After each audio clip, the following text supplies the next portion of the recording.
Hi guys, this is Hirosaki. This story is all about what if Naruto had the chance to exist in the DC universe. Living a new life in another reality, Naruto now must handle a lot of complications of him interacting with various heroes, villains, and anti-heroes. How will things go with them interacting with a nobody? Before we start, kindly like and subscribe to this channel and look over the description box for the author of this amazing storyline. Welcome aboard! Chapter 12, Feet of Clay. At the middle of the night in Gotham City, a car was going down the road to a certain part of town. It soon came to a stop in front of the abandoned tramway of Gotham Island, which has been closed for nearly a decade. When the driver's door opened, a dark-skinned man stepped out into the cold night air with a briefcase in hand before closing the door and locking it. Soon the man started looking around as he walked to the boarded-up entrance of the building. "Bruce?" the man called out in a distinctive voice. "Mr. Wayne?" Soon a man stepped out of the shadows wearing a large, blue trench coat and a hat to cover his features before calling out. "Over here, Lucius." Lucius Fox, an African-American appearing to be in his late 40s/early 50s, is the acting CEO who helps run the day-to-day business in Bruce Wayne's stead.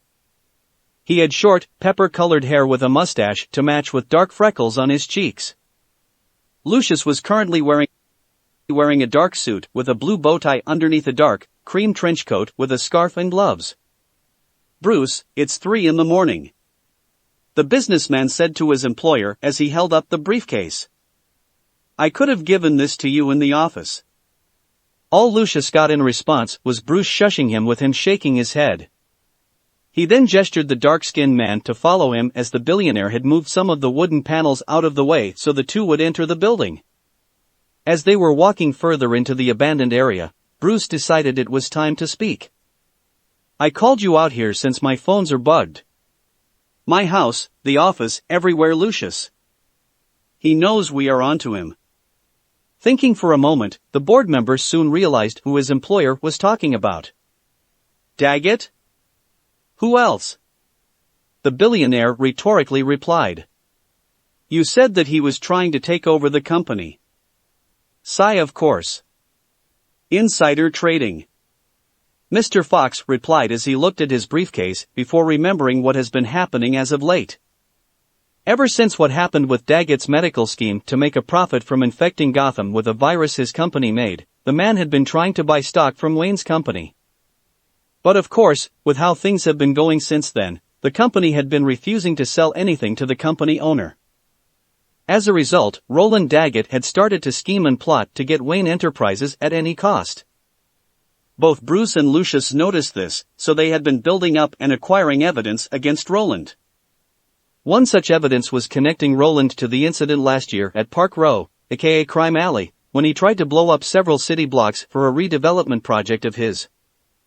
He was able to evade the charges and cover his tracks, but the two Wayne executives were able to gather all of the sources.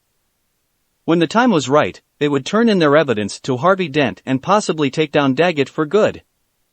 Once you give these papers to the DA, Daggett will be under indictment before he can even tie his own shoelaces.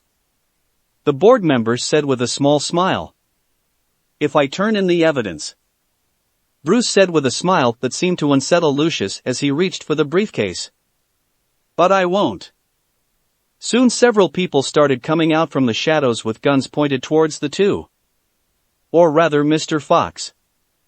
"You see, Lucius, I plan on destroying these papers, and since you have brought them, we won't be needing you anymore."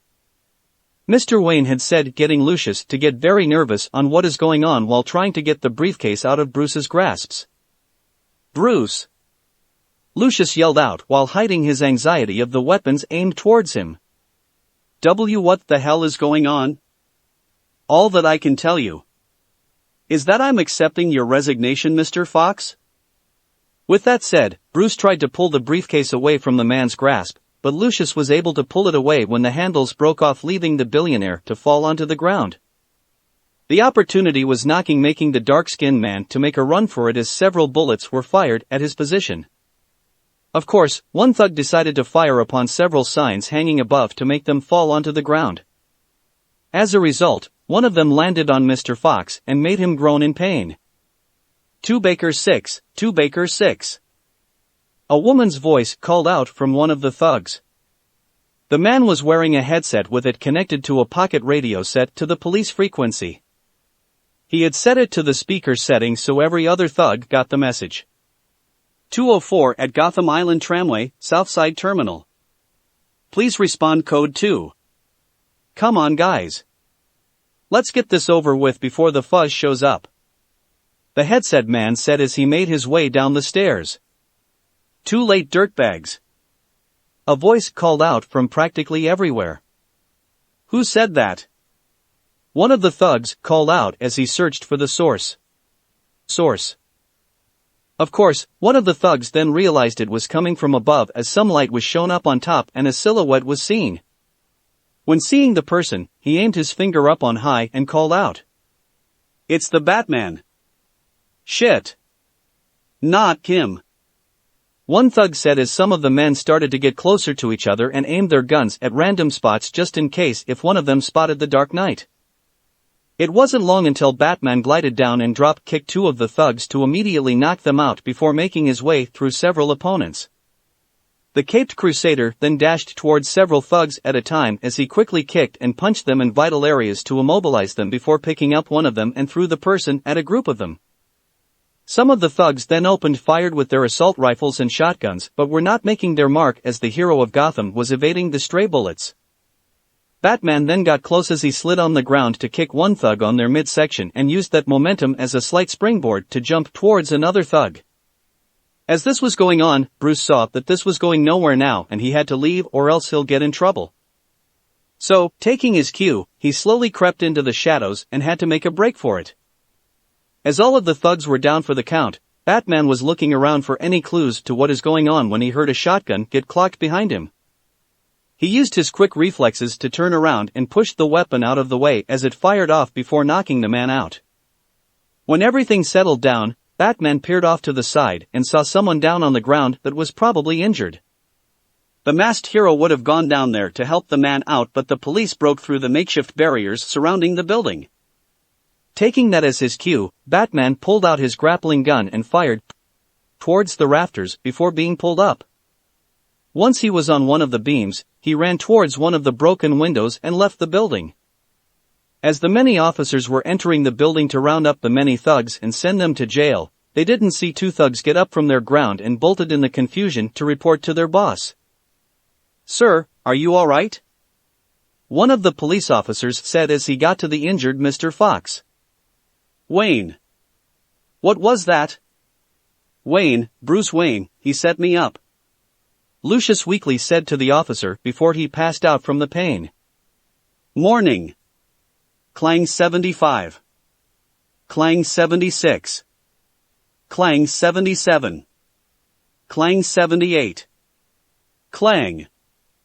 The usual sounds of a morning workout in the Uzumaki residence were present as the former shinobi was doing his runs on his salmon ladder. With his usual workout routine, he rarely did weight training as he mostly focused on running, body resistance stuff, chin-ups, abdominal work, various types of pull-ups, salmon ladder stuff included, push-ups, handstand push-ups, tri-stand push-ups, balancing work, planking, etc. Mostly stuff to help him manipulate his body weight to really show his test of strength. He is currently wearing a pair of gym shorts and a pair of Nike shoes.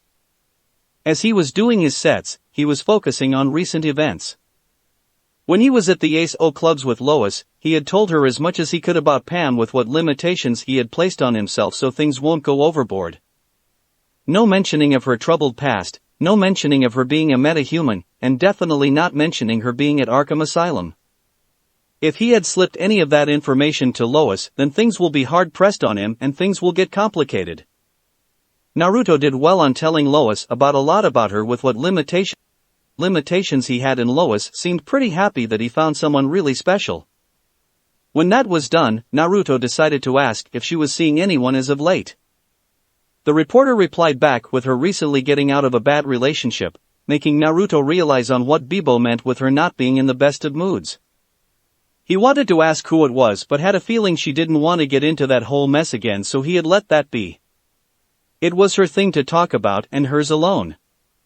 Aside from all that, the two talked more on various topics while they were drinking their beers and eating their food. Even with Lois at one point in their bar dinner bringing out her books that she wanted her old friend to sign with a slight, stuttery look when pulling out the Ica works. It made him laugh at the sight, but he still signed them nonetheless with it, saying that she means a lot to him, of being one of his closest of friends. This made her happy when reading it, but didn't want to go all sappy and whatnot. It did make him happy on having that same old feeling again when he worked for the Daily Planet, but he knew it wasn't fully there without Kat with him. When the morning came, Naruto had headed straight back to Gotham so that he can get back to the office to not only work on his usual workload but to inform his New York branch on the recent events. They were less than thrilled when hearing on what went on with the previous building candidates, but were glad on the opportunity to get a good location from the old printing plant the Daily Planet owned. From what he could tell after he ended the call with the branch was that they were possibly calling Perry White and getting things settled on the deal. It'll take time for things to be finalized, but at least everyone will get what they want in the end. He was too focused into this thoughts and workout process that he didn't hear the door to his loft opening up. If he wasn't, then he would have seen Selena walk through the door. She was currently wearing a pair of skinny jeans, black boots, and a white long-sleeve shirt underneath a brown jacket. "Hey Naruto," she called out as she didn't pay attention to what her friend was doing.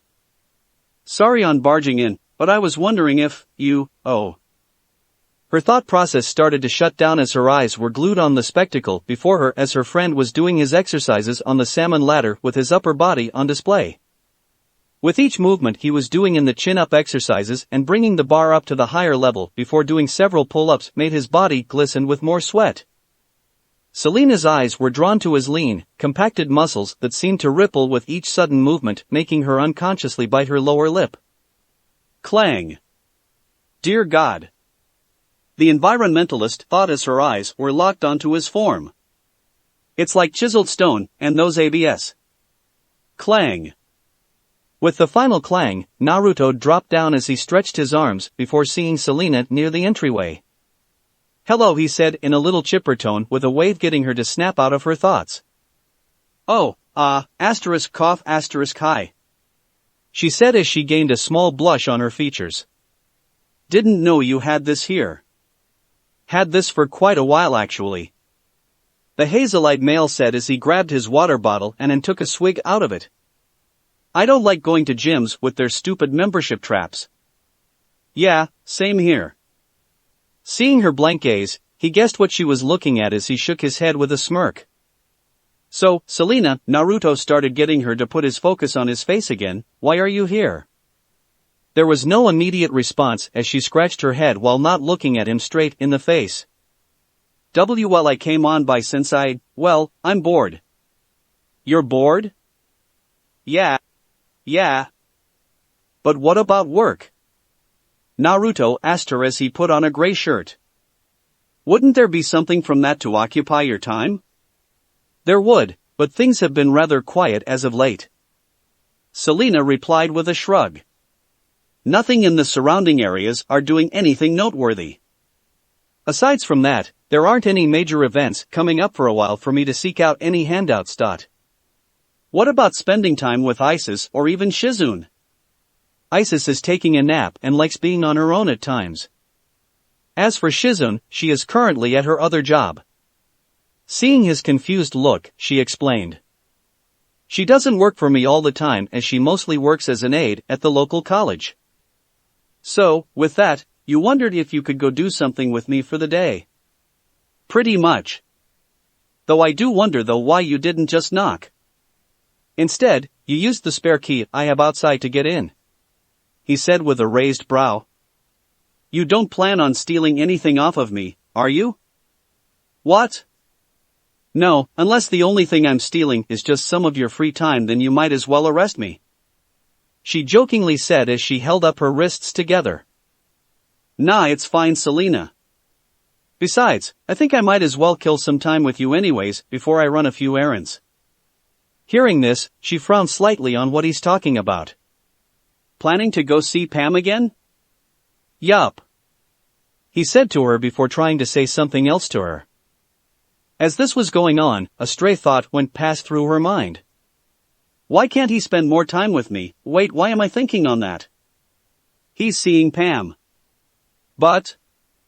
Selena? Hello? Naruto asked as he waved his hand over her face. I asked if you would like to spar with me? What? She asked in confusion at the sudden request. Why? Well, I remember you telling me that you trained under a boxer named Ted. And I bet that you had worked on your technique ever since he stopped teaching you. So with you being Catwoman, you must have had to fight your way out of some tight spots. I'm even guessing you haven't had a good spar in quite a while. When hearing all that, she had to admit that he was roughly on the money and had to admit that she hadn't spared with anyone for God knows how long. It sounds tempting, Naruto, but I don't know if I want to fight you being all sweaty and I'm not even dressed for the occasion. Selena said as she gestured their current appearances before thinking to herself. Though I wouldn't mind feeling those sweaty, tight muscles of no. Bad Selena. Down girl. That's fine, he said with a shrug before continuing, though you should realize that some fights and scuffles might come out of nowhere and you might have to be prepared for the unexpected. So, it doesn't really matter of your state of dress, or lack of one, that you would need to fight in any scenario. Point. She said before a thought came through her head. He must have had a lot of experience in this sort of thing. Oh Selena, you have no idea. Well, if you don't want to spar now, then maybe on a later day? When hearing his suggested offer, she immediately wanted to jump to the chance, but she had to play it off cool to not sound all that desperate. Sure, why not? She said with a smile. Great. Naruto responded back with a smile of his own, now if you'll excuse me, I need to shower. You can hang out and do whatever you want. If you want you could even come with me later when I'm doing my errands. I'll think it over before you get back. Cool. As he left for his bedroom, where as to one of the bathrooms is located, Selena got an eyeful of his backside. I hate to see him go now, but I think I'll love to see him leave. What the hell is wrong with me? She yelled inside of her head as she felt like pulling her hair in frustration. It's been like this ever since he saved her life with that fever incident. After what happened, she couldn't help but feel emotionally attracted to him with him being there for her practically every step of the way. From helping her on the animal reserve, her time in prison and being at her bedside when she was practically dying for crying out loud. Hell, she's starting to feel jealous of Naruto being with Pamela. She fantasies of what it would be like of him being with her instead of the botanist. The two of them had a lot in common in their childhoods and times growing up, but the environmentalist knew there was more underneath the surface and she should know since she still didn't tell him everything about her. Now it's going to feel much harder to reel herself in after seeing his half-naked body exercising that she is starting to be physically attracted to him as well. Even right now, she is thinking of the many details on his body that she took note of and started to guess what else is hidden underneath the clothes that was going to be washed while in the shower. Groans, I blame his Ika works on this now. She said to herself as she rubbed her eyes in slight frustration. Ding dong. Huh, wonder who that is? Was her thought as she went towards the door. When it was opened, she was greeted with a postal worker with a wheeler and a package on it. This is the Uzumaki residence, right? Yes, it is. Great. The man said as he pulled out a clipboard and gestured for Selena to sign it. Once she did, the man went into the loft and dropped off the package before leaving. Have a nice day. With the man gone, the environmentalist was looking at the package with intrigue. Wondering what was inside of it, she hunched down and made the motion to cut it open with a pair of keys she had pulled out of her pants pocket before hesitating. I probably shouldn't be doing this. She muttered as her hand kept going back and forth on getting closer and away. This is Naruto's package and it's considered illegal for me to open it without his consent. She then started going around the loft to get her mind off of the package as it was actually a first for her being in his residence. Sure, she had seen glances of it in the past when coming back from some night jobs as Catwoman and when picking up Isis from Naruto when she was out for work, but she had never stepped foot inside of the place until today. So, with that, she decided to do a bit of exploring. The living room was obviously in the center of the residence with a few couches, a TV set and the patio door on the far end to show most of the city to be the same design as her loft.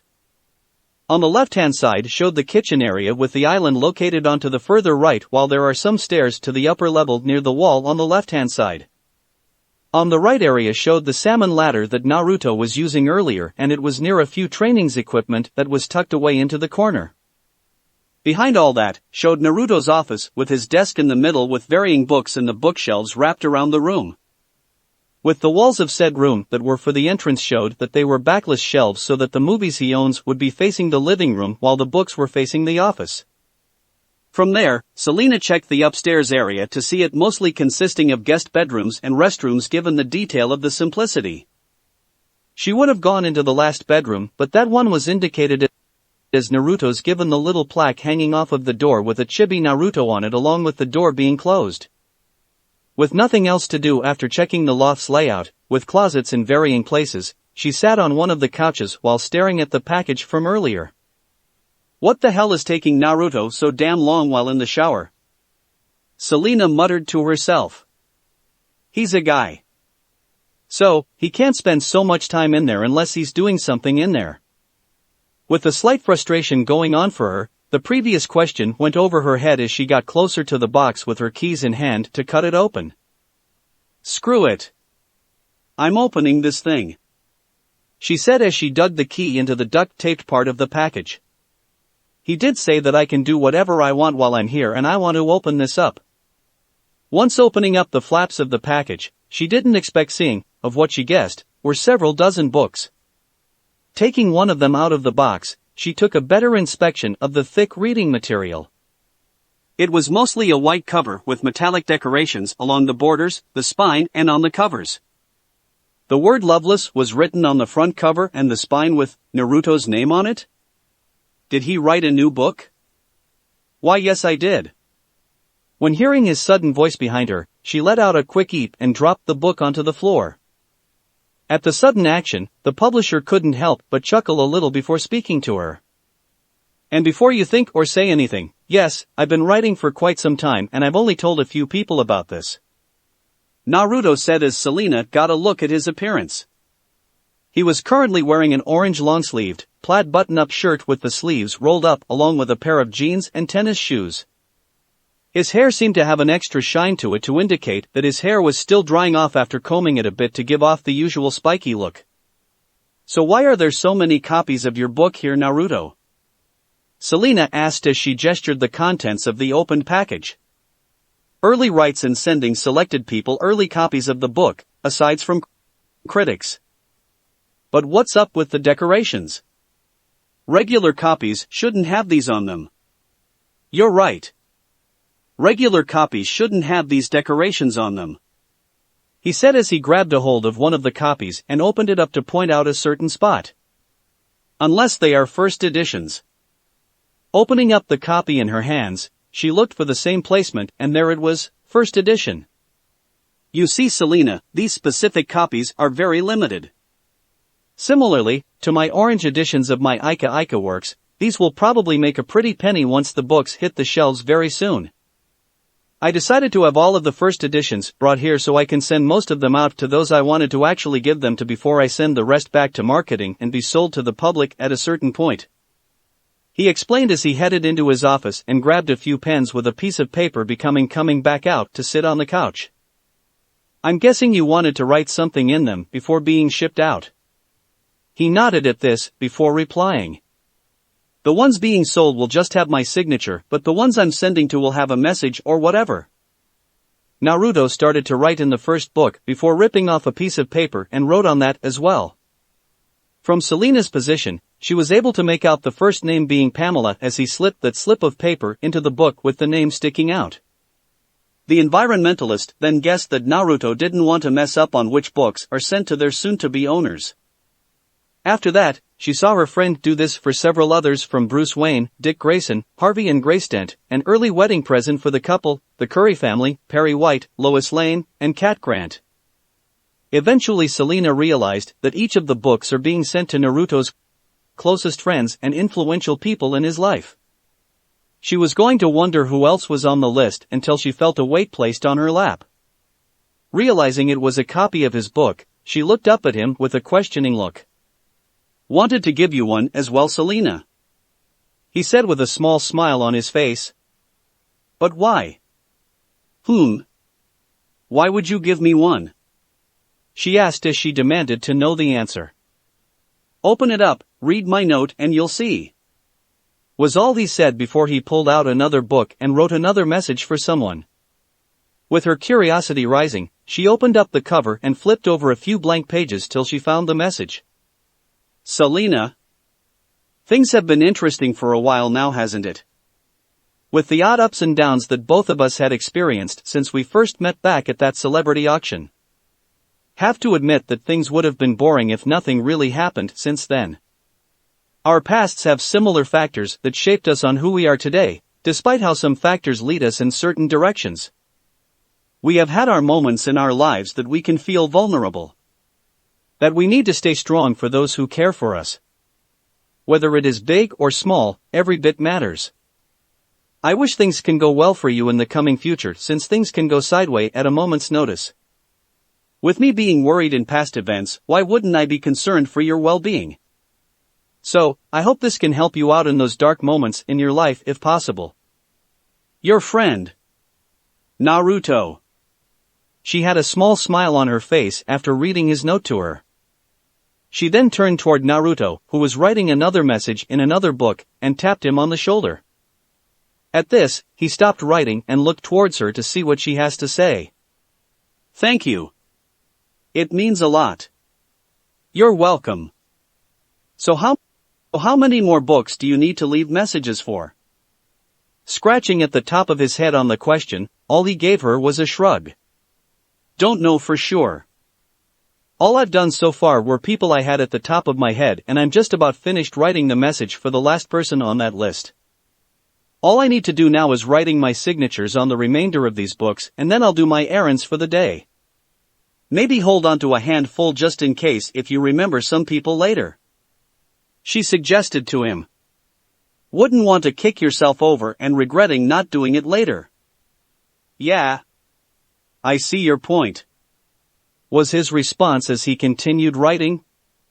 "So have you thought of coming with me on my errands today, or are you going to read your new gift?" Chuckle, "Oh, I'm definitely going to be reading this," she said as she got up from her seat to stretch out her legs a little. "Gonna sit in my comfy chair with a bottle of wine and some food on the side with Isis on my lap as I read this." "Well, I hope you have fun on that, Selena."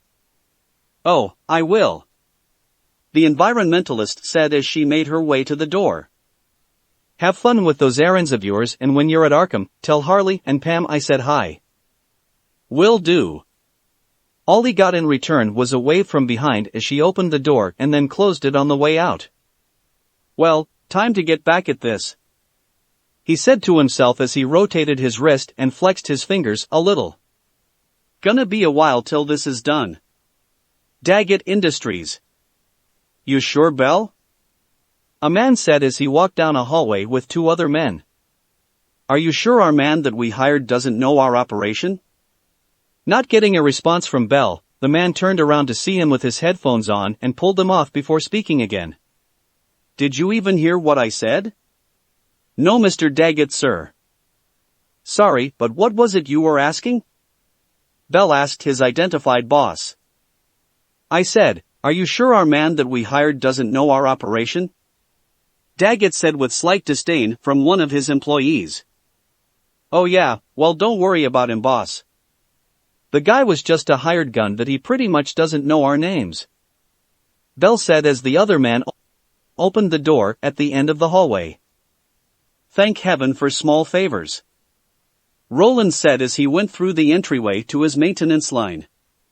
"But Mr. Hagen has disappointed me once too often. Hell, he botched this assignment completely. Obviously," the other man of the group said out loud. "The actor didn't even gather the documents from Mr. Fox. I know germs, and if Lucius Fox talks, he might as well incriminate us if the police can't figure out what's in those papers." Roland said as they kept on walking, seeing some cream of sorts going into jars. But I'm afraid it's time to let go of Mr. Hagen and be dealt with. But Mr. Daggett, the man is a master of disguise. He was one even before you gave him this stuff. The one man said as he gestured to the assembly line of product. I agree with Germs here. It's not easy to just change their looks with needing to actually act the part well. Bell said to back up his partner's statement. The group soon got closer to their destination as Germs opened up a door with the word laboratory labeled on the front. From there, the three men passed by several scientists as they were working on their own thing before Daggett stopped in front of a beaker containing a brown liquid. Oh, don't worry you two. You don't need to bother searching for him, Daggett said as he pointed to the liquid container. After all, this is the only place in the world where he can get what he needs. Arkham Asylum. Knock knock. It's opened. Excuse me, Dr. Quinzel. A voice called out as the door opened. Yes, Dr. Leland? Harley asked as she looked up from her desk with various papers all around. I'm just here to remind you that your evaluations with Pamela Isley are due by the end of the workday. The Arkham doctor said, getting the blonde intern to nod. Yes, I know, Joan. As you can see, I've been compiling everything in our sessions and interactions into this report, and I wanted to make it as best as possible. I can definitely see that, the woman doctor said as she looked around the room to see the obvious evidence of condensed work. Well, I'll leave it to you to do whatever is needed to finish this up. Okay then. As the door to her office closed, Harleen went back to work on her evaluation. It was an excruciating process for her, with her wanting to make it as best as possible. She could have done it in smaller parts with how sessions progressed, but she had the odd idea to just mash it up into one large report. She's paying for it now, and it's a complete pain in her ass. Sigh, I would give anything to take my mind off of this right now, she muttered as she rubbed her eyes. Knock knock. Did you forget something, Joan? The intern said without looking up from her work. I don't think so, Harley, the person said, getting the blonde woman to jolt a little in surprise when seeing her friend in the doorway in a leather jacket with a visitor pass and a messenger bag slung over his shoulder. Mr. Naruto? What are you doing here? She said in a small yell while trying to compose herself. Well, I came on by to check up on Pam, and while I was at it, I wanted to check up on you. When hearing his response, she couldn't help but feel a little happy to help ease some of her stress. Then thank you, Naruto. It's good to know that you wanted to see little ol' me, she said with a smile on her face. Don't mind me asking, but what are you doing exactly? He asked as he closed the door to her office and scanned the room of the various papers scattered about. Sigh, I'm trying to finish up Pamela's psychological evaluation by the end of the workday. That must not be fun at all, I take it. Not really. But from what you've told me before, with most evaluations, they would usually be small reports instead of dash. Large ones? Yes, I know, she said as she finished his trail of thought. I wanted to make one report with all of the interactions to make the evaluation more condensed and more intriguing instead of usual snippets. And how is that going for you? It's slow, to say the least. I think it's about halfway or 3/4 ths done, Harley said as she rubbed her eyes. You should take a break, Harley, or at least take a nap, he said in concern as he got closer to her.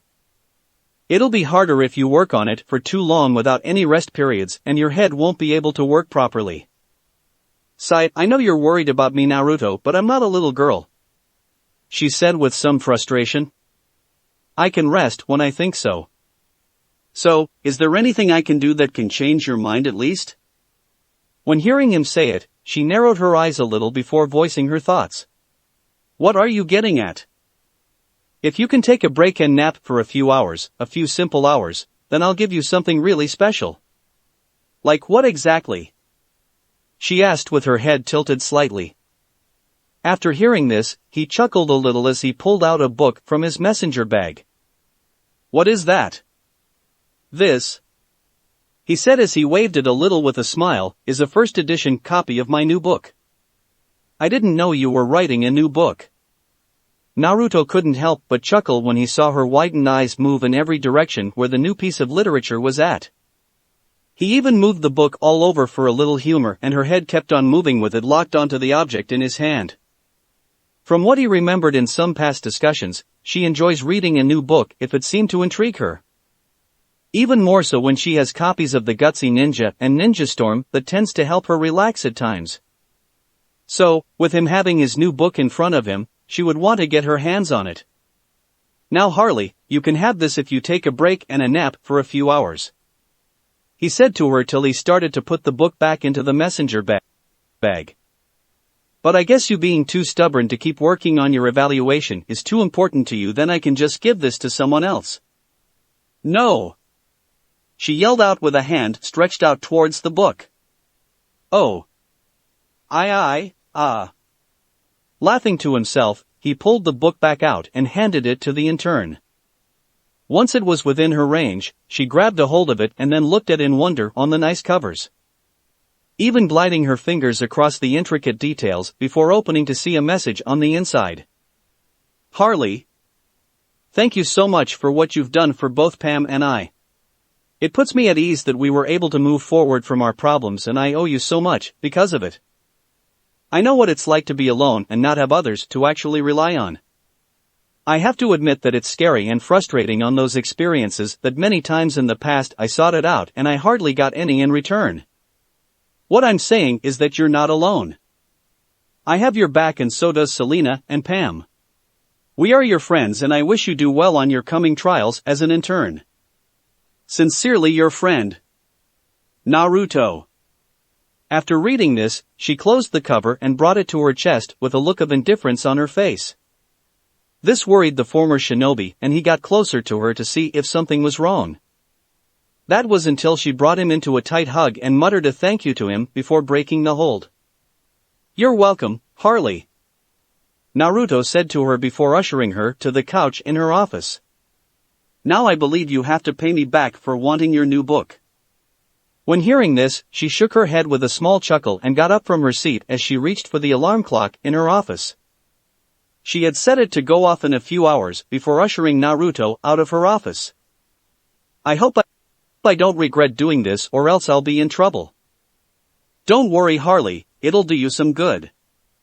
By the time you wake up, your head will be cleared up and it'll be easier to wrap up your report, he said with a reassuring smile. Once Naruto left the room, Harley closed the door and locked it before going to her couch to catch up on some well-deserved shut-eye.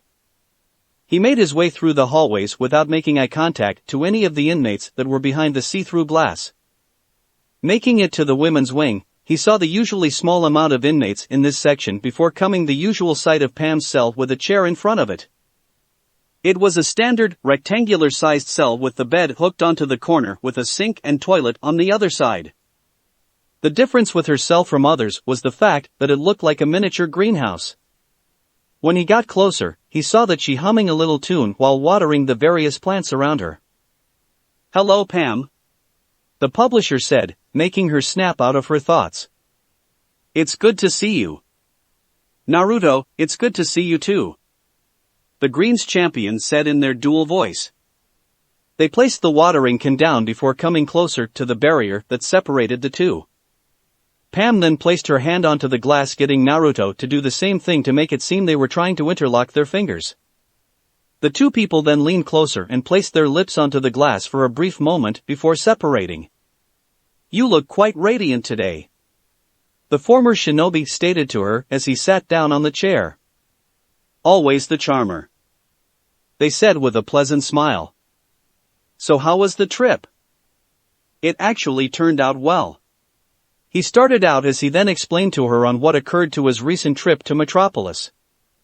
From running into the Currys at Bibbo's Diner, searching for the new location for his business, visiting the Daily Planet, and the interactions with both Perry and Lois. He did leave out the ones with Luther and Alethros since he thought they weren't all that important, from the earlier one being not that pleasant while the later seemed to be more of a personal topic. It's good to know that things are going to be moving forward with your company now, Pam said to their boyfriend. Indeed. Even catching up with your old friend must have been satisfying, Ivy added, in getting Naruto to wave his hand in a SOSO manner. Somewhat. To be honest, it would have been better if Kat was there to make it feel like old times. It would have been similar to how things were like with you and the Hollands. Sighed, yeah, I still miss them at times, but I know they are in a better place now, she said with a downcast look as her eyes seemed distant now with memories of those old times coming back in. Ivy stayed quiet on that since she felt the same way. Naruto would have wanted to say something about that bit with him, knowing that Alec Holland is another champion of the green from his interaction with Yggdrasil, but that would have raised some questions from his girlfriend. So, he chose to change the subject onto a lighter subject by opening up his messenger bag to pull out the other copy of his book he had on him. Loveless is now done. When they heard this, their head came up to see their beloved hold the book up and wave it slightly. Is that for us? Yes, it is, Naruto said with a smile as he went over to the one document/meal slot to her cell and opened it up. First edition actually. I hope you enjoy it. We believe we will, they said once getting the book in their hands, tracing it over before giving him a glance. Seems a bit gaudy, don't you think? True, but I wanted to make it special. The appearances just came to me honestly. They snorted at this before opening up the book from the back in an old habit to skim through various pages before reaching the front. They soon came towards the end of her light skim till it reached a particular page with their name on it that caught their interest. Pamela. I am so lucky to have you in my life, and I can't imagine it without you being a part of it. Not a day goes by when I don't think of you, both of you. To be honest with you both, I was truly scared of what happened and I didn't know what was wrong with you as a whole. Your kiss almost caused me to die, but now I can't live without feeling your lips upon mine.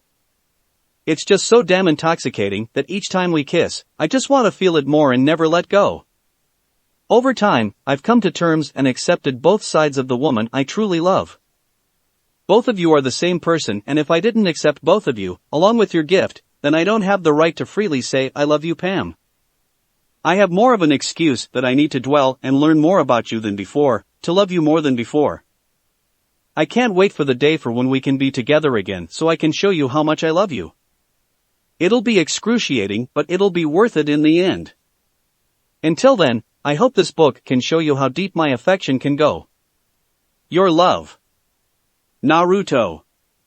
Sniffle. If this barrier wasn't in the way, Sniffle, I would give you all the kisses you want.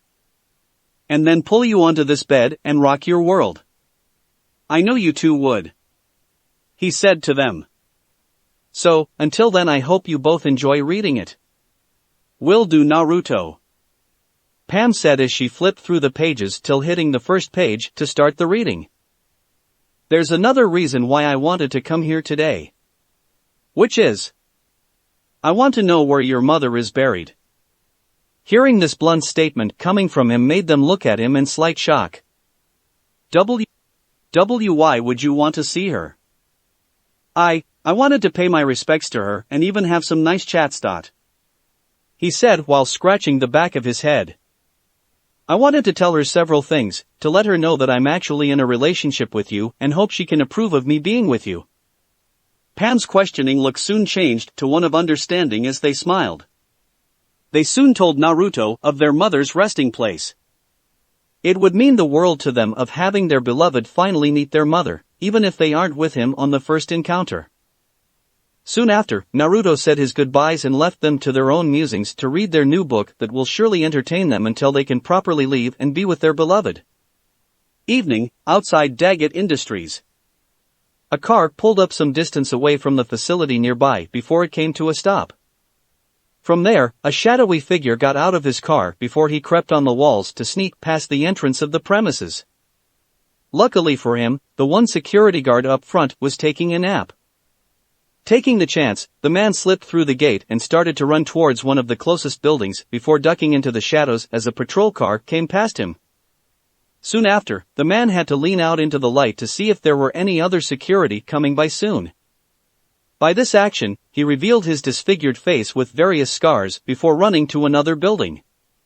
One might ask who this man is and why he is sneaking around. His name is Matt Hagen, a successful, versatile actor whose career was put on hold for some time due to a car accident he suffered from a few years prior. Most of his body was only suffering from some degrees of burns, but the most damaging part was his face. It would have taken years' worth of plastic surgery to get his face back on what it used to be, something that Matt didn't have that would have ruined his acting career. Fortunately for him, he was approached by Roland Daggett while the actor was still in the burn clinic with the offer to become the first test subject of the NarutoXHarem formula. From what he was told, the cream would have been soaked up into the damaged skin and he can rearrange his face to make it appear what it used to be before the accident. How could he say no to such an offer, and he willingly complied once he got out of the hospital. Matt felt as if he was at the top of the world once he got the NarutoXHarem, with him accomplishing so much in his acting career with his best roles ever. Of course, his limited supply that he got from Roland ran out and the actor had to have more. The price to pay was for him doing various jobs for the industrialist, and with the threat of his career going down the drain if he didn't get more of the cream, that he had no choice. What he wasn't told though were the side effects to using the formula. When he started using it way too often, it caused the formula to not fully work out from the original 48 hours down to 24 hours. From there, the face would start to feel like putty along with the pain that starts coming up after the formula wore off. It was excruciating and agonizing on what has been happening as of late. He would have gotten another good batch of the cream from the job he did last night to pose as Bruce Wayne, but it backfired. Now he was out of the stuff and he had no choice but to go to the source and retrieve more on his own.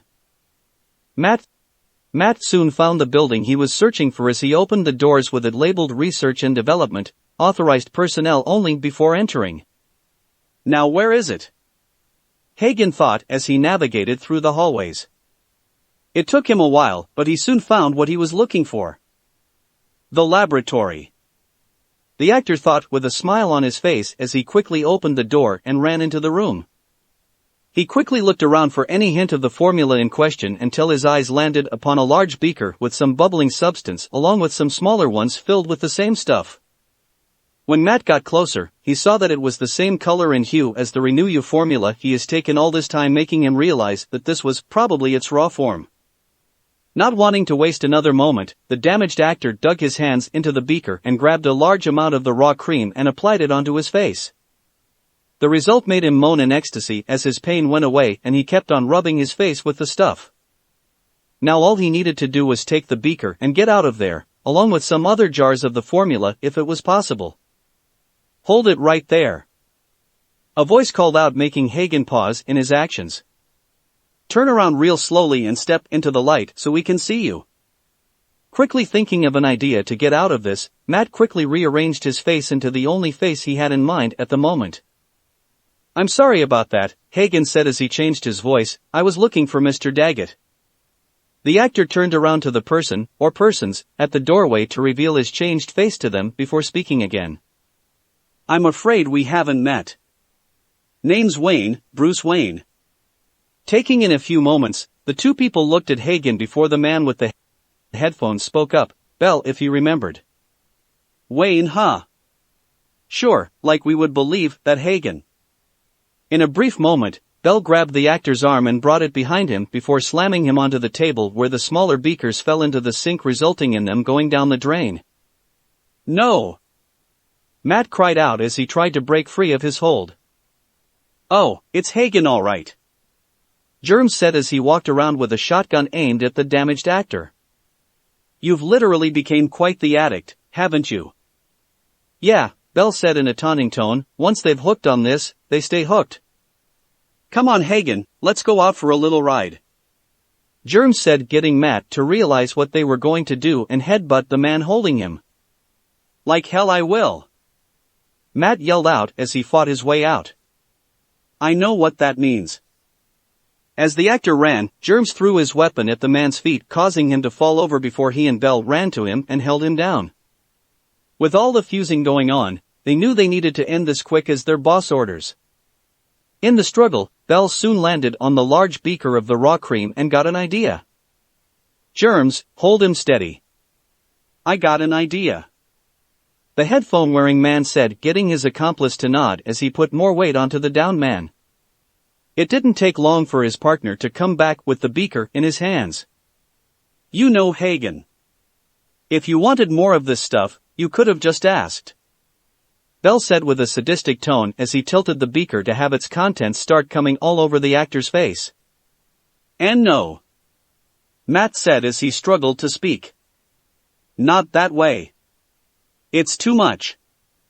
Let's give him all he ever needs," Belle said as the cream soon went down Hagen's throat and nostrils, causing him to choke and suffocate as he screamed at the top of his lungs before passing out or dying. "Come on, Germs. Help me get rid of the body." "Do I have to?" the man said as he was a little squeamish. "Yes." "Sigh, fine." It took a bit for the two men to carry Hagen's body outside of the facility. Luck seemed to be on their side as they found the actor's car outside of the grounds and they fished for his keys in his pockets before opening up the door and dumping his body in there. If they would have stayed a little longer, they would have seen some of his body parts start to slowly deform and melt into puddles. Later, GCPD. "What the hell were you thinking, Bruce?" Naruto asked his friend, who was currently in a holding cell. The publisher found out about what happened this early morning when he was walking past a newspaper stand when he got out of the post office to ship out the other books.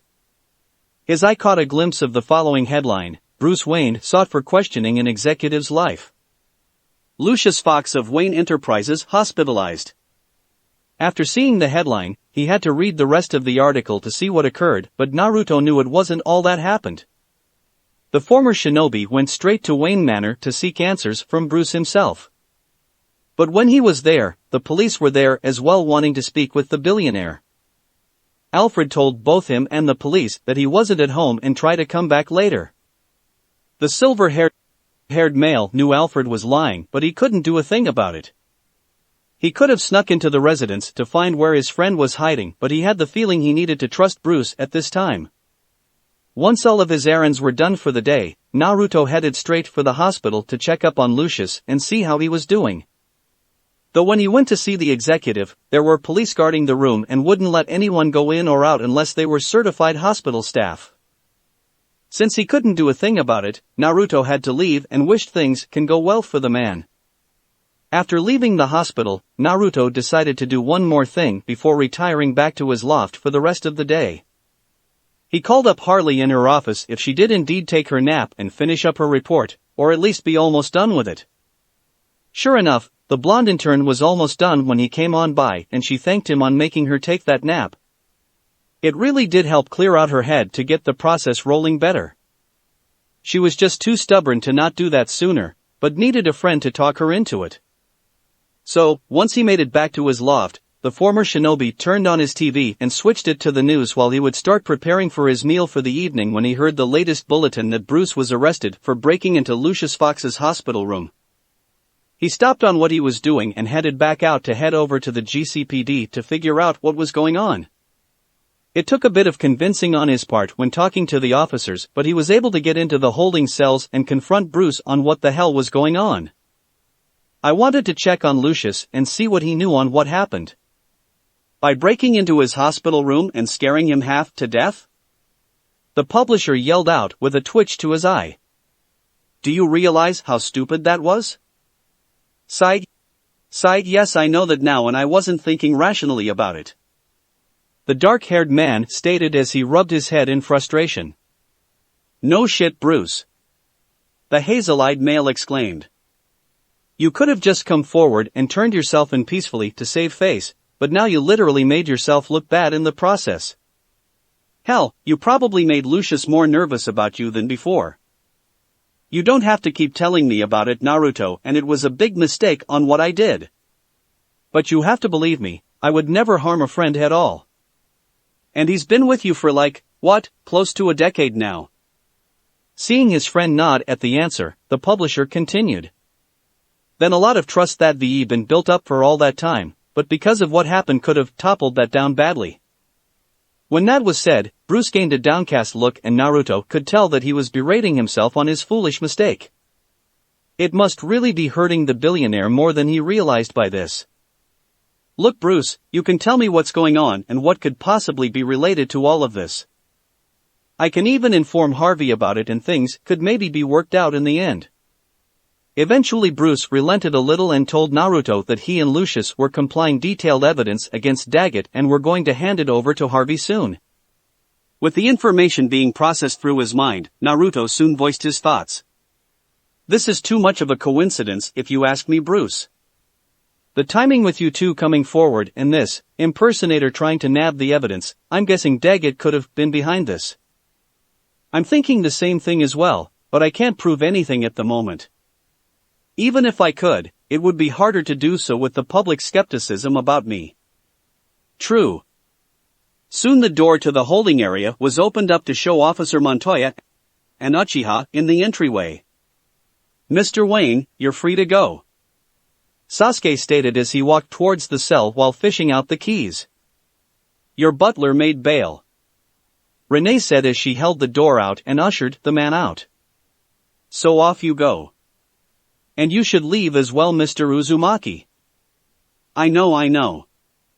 I'm going, Naruto said as he walked out of the door with Bruce not far behind. After gathering his belongings, Bruce made his way out of the building's entrance where a horde of reporters and cameramen came rushing towards the billionaire, asking various questions that were hard to hear with them asking all at once. Of course, they stopped once Bruce got inside of his car, where Alfred was waiting for him, and drove off. When the reporters started to disperse, Naruto headed towards his parked car nearby and had a destination in mind. Seems he won't be heading back home anytime soon. Gotham General Hospital. A car pulled over to the side of the road revealing two passengers, an ordinary man while the other was some creature of sorts. The hospital? Why are we here, Matt? Sooner or later, Daggett will send someone to finish off Fox, the creature who was now identified as Matt said before he continued. Once I know who it is, then I'll take his place. Matt soon shifted his form into his old appearance when a doctor was walking past the vehicle so he wouldn't draw too much attention to himself. The changed actor then took note of the various details of the passing doctor before shifting into the previous man. And if Daggett thinks I'm his henchman, then bam. So long, Mr. Daggett, the changed actor said with a chuckle before exiting the vehicle. You should head back home, Ted, since I don't know how long this will take, the man said before he walked towards the hospital. When the actor left Ted's visual view, he had thought back on what happened as of late before driving off. Teddy Lupus is an actor and an occasional stand-in for his best friend, Matt Hagen. The two had worked in various projects together in the past and was the only person Matt confined to about his accident and his subsequent addiction to the Renew cream.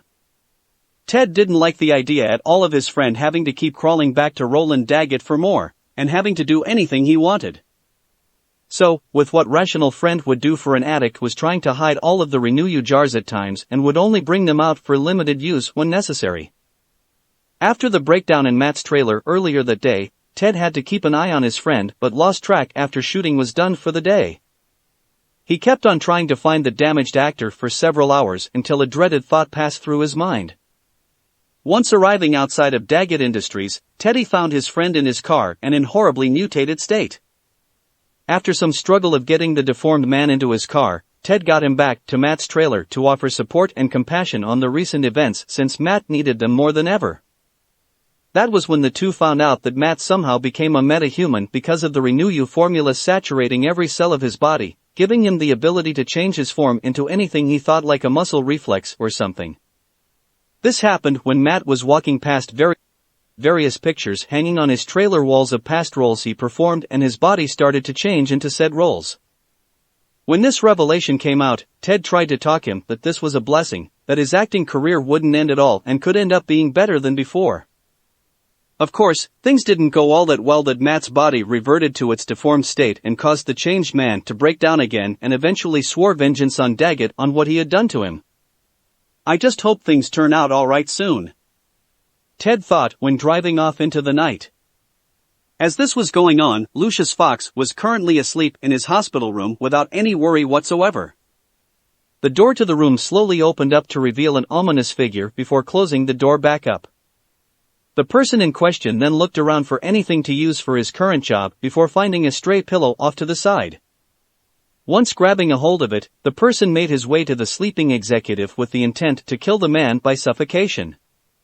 Things would have been done accordingly well, if a batarang didn't intervene by hitting the pillow and lodging it to the wall. Seeing the sudden event, the man looked around to the source until he saw Batman right outside of the windowsill. "Oh no!" The man yelled as he quickly ran towards the door and opened it before running through the hallway to reveal Germs, one of Daggett's men. In his haste and confusion when trying to get away from Batman, he ended up in one room that would have been his worst nightmare to be in. "Why did I run in here?" he nervously said as he tried to back away from all of these infection and disease samples the hospital kept. "I should have kept running." Germs would have gotten out of the room safely, but the caped crusader was blocking his way. Please, you gotta let me out of here," the man pleaded as he was backing away from Gotham's dark hero. All of these virus and bacteria, I could be infected." "Oh, I know," Batman said as he walked closer to the thug. "Now I'll ask nicely, who impersonated Bruce Wayne?" I don't know." Knowing he wasn't going to be able to use the easy approach on this one, Batman looked around until finding something useful for this situation. He grabbed a hold of the jar and read it out loud to the thug. "Crimson fever. One lousy way to go." To get his message across, the hero placed the container on the shelf above Germs with it edging to possibly fall off. "No possible cure so far. Now I want that name. Your friend Bell couldn't tell me, so what about you?" Okay.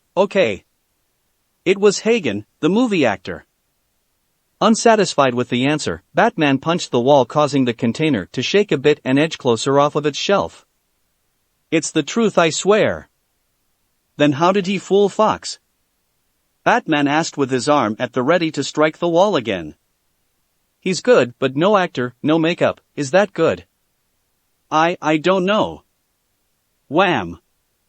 "Why, you're crazy," Germs said as he ducked his head as the container kept on shaking closer off of the edge. "Last chance. Now talk." "All right. He has something that nobody has that he could dash." The man would have said more, but the lights of the room lit up and someone called on out. "Nice work, Batman, but I'll handle it from here." The two looked towards the entrance of the room to see one of the hospital security guards coming their way.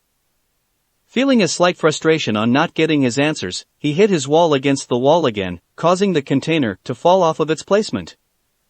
The thug ducked down so he wouldn't get splashed by its contents before Batman caught it. "Relax, it's just dirty seawater," the hero muttered as the guard got closer.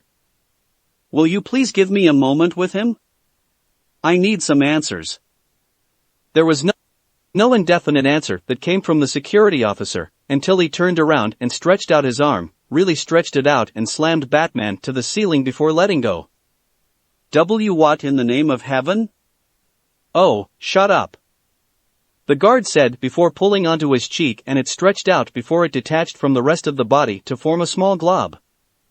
"Gee, get that away from MMPH. Now let's have a nice chat," the guard said to Germs before exiting the room. When Batman got his wits together, he ran out to find any trace of Germs and the supposed guard before he saw the stairway door slam shut. He opened the door quickly and ran inside to see where the person went before finding an ominous figure several floors above him. The hero kept on running up the stairs to catch up to the figure and ended up on the roof to see the person holding Germs up in the air, ready to throw him to the ground below. The misshapen being would have thrown him off if it wasn't for a scarf of all things, wrapping the thug up and pulling him off of the being's grasps. "I'm not too late in missing the party, am I?" A voice called out, getting the two other individuals to look towards the source with the knocked out thug not too far from his position. "Who the hell are you?" "The name's Vanitas." The now identified Vanitas said in his black and white, muscle suit attire before bringing his hand out and wrote it in the air. Vanitas, got it memorized? When did nobody decide to go by that now? Batman thought before remembering their last encounter at the abandoned Grande greenhouse last month that Robin suggested the masked individual to change his name. Never mind. The deformed being kept focus onto Vanitas' form before it started to shift into a brown-colored version of the new arrival. What in the world? Batman said in shock as he gazed at the man, and Naruto was having similar thoughts on what's going on. He can shapeshift? The current form didn't last long as it shifted back into the large monstrosity the person was before he yelled out. Back off! Batman dashed towards Vanitas and the down germs to get the captive to safety, but the deformed man stretched out his arm, which turned into a brick wall, and slammed the caped crusader away. Vanitas grabbed a hold of the captive and moved out of the way as one of the deformed man's arms came down on their position in the shape of a giant hammer, causing large damage onto the roof. It wasn't long before the other hand formed into metallic spikes and shot out towards both individuals as they tried to get away. Hey! Over here! Vanitas yelled out as he threw several cards at the deformed man before they exploded on contact. Why, you little? The being growled out as his body was misshapen even more before it reverted back to normal. With the being's focus now towards the muscle-suited man, Batman ran towards the misshapen being and did a jump kick. It did land well, but the hero couldn't get free from the being's body, even as the man grabbed a hold of the hero and threw him over the ledge. Vanitas then came up from the rear with his lunar rose and slashed at him, leaving deep cuts into his form before they healed back up. Stop that! The being yelled out as his arms soon shifted into blades and started swinging at his new opponent. Naruto kept on dodging and evading the swings while occasionally parrying them. As this was going on, Batman climbed up and saw the current fight. Surely you can do better than that. Naruto taunted before swinging his scythe upward to cut off one of the arms. The appendage landed in a loud thud before it started to move on its own and launched towards the helmeted hero. That's new, he said before kicking the appendage towards the misshapen being before it absorbed into his very being and reformed his arm.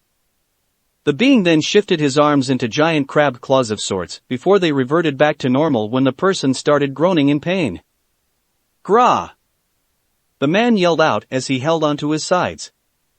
He then brought his hands onto the rooftop and started breathing in and out in rapid successions, like he was starting to run out of breath. All that shape-changing must have taken a lot out of you, hasn't it? Batman rhetorically asked as he quickly realized what is going on. He would have said more before police sirens started to fill the air. Vanitas and Batman looked onto the side of the roof to see several police cars heading towards the hospital, no doubt on what is going on. In their distracted state, the deformed being ran past the two and jumped off of the ledge. Stop! Naruto yelled out as he tried to grab a hold of the culprit. Batman soon fired his grappling gun onto the being in hopes of catching him when it wrapped around him, but the being was cut in half due to the weight, speed, and height of the fall before landing onto the ground like deformed clay. What in the name of? Naruto said in shock as the two heroes looked at the current display as the being rose up from his fall before it quickly moved to a sewer duct and slipped away. Well, that was interesting, the masked publisher said as he rubbed his helmet to figure out what is going on. What are you doing here, Vanitas? Batman asked as he wanted to interrogate the individual. Well, I wanted to check up on good old, illustrious Mr. Fox, Vanitas said in a cheerful tone while swinging his arm a little to emphasize his slight jokeful tone before shifting to a serious one. After what happened with Mr. Wayne causing a scene here, I wanted to be sure the poor man was safer and to see who was after him. The bat-themed hero couldn't help but find the action similar to his own. When he gotten out of the GCPD earlier, he had the same idea and came over here as quickly as possible so he can watch over his friend better. Apparently, Vanitas had the same idea of his own. I appreciate the gesture, but I have things handled. You sure? Especially with what happened. I'm sure. If you say so. With that said, Vanitas ran towards the edge of the rooftop and jumped off, causing the hero to look down to spot where the individual went, only to find nothing. Huh, so that's what it's like. Batman muttered as he went to the unconscious form of Germs and grabbed a sample of what was covering the thug's mouth and some of his body before leaving in his own fashion. If he stayed a little longer, he would have seen Vanitas climb up to the rooftop and chuckled a little. Nice trick. But don't know if mine is better, he said as he climbed on down the fire escape and summoned his motorcycle and rode back to his home for the evening. Next day, Batcave. Tonight on Gotham Insider, I'll be interviewing pharmaceutical king, Roland Daggett, whose new product can perform what plastic surgery can't. If you want to view the interview, you can tune in at our regular channel or come on in at the Galaxy Broadcasting Studio. This is Summer Gleason and I'll see you then. The news report was sounded out throughout the infamous Batcave as the Caped Crusader was currently working at his lab table with the sample he gotten from last night. I've acquired the Matt Hagen films you asked for, Master Bruce, Alfred said as he walked down the stairs to where the now unmasked Bruce was at. Good, because I'm sure that thing Vanitas and I fought at the hospital was indeed Hagen. His condition is a result of an experiment gone wrong by the hands of Roland Daggett, Bruce said as he gestured to the empty container of Renew cream on the side. After the confrontation at Gotham General, he decided to follow up on the lead where Germs said on who the impersonator was. When arriving at the movie studio outside of the city, he came across Matt Hagen's trailer and found it wrecked with various containers of the pharmaceutical product lying about. He searched each one of them until he gathered enough of the cream to bring back to the Batcave to have it tested out. Hagen apparently transforms unconsciously sometimes, like a reflex action of sorts. Vanitas, sir? Nobody goes by a different name now. You can thank Dick for that. I'll be sure to let him know when the time comes, Alfred said with a small smirk on his face. He had heard of this nobody fellow when Bruce encountered him during the Red Claw incident, and he too agreed with Master Richard that the man's name was odd. Don't mind me asking, but what are you going to do with those films anyways? Well, evening, Galaxy Broadcasting. It sure is crowded here, Naruto said as he was in the line to get into the building as he wanted to see what was going on with the interview this evening. But of course, so many women of various ages were in attendance along with various pharmaceutical business workers to see the latest product, so it was going to be hard to get into. Getting tired on the line not moving, he decided to leave and went to the side of the building to phase his way in. The reason why he was coming on by to see the event was because of Daggett making another scene.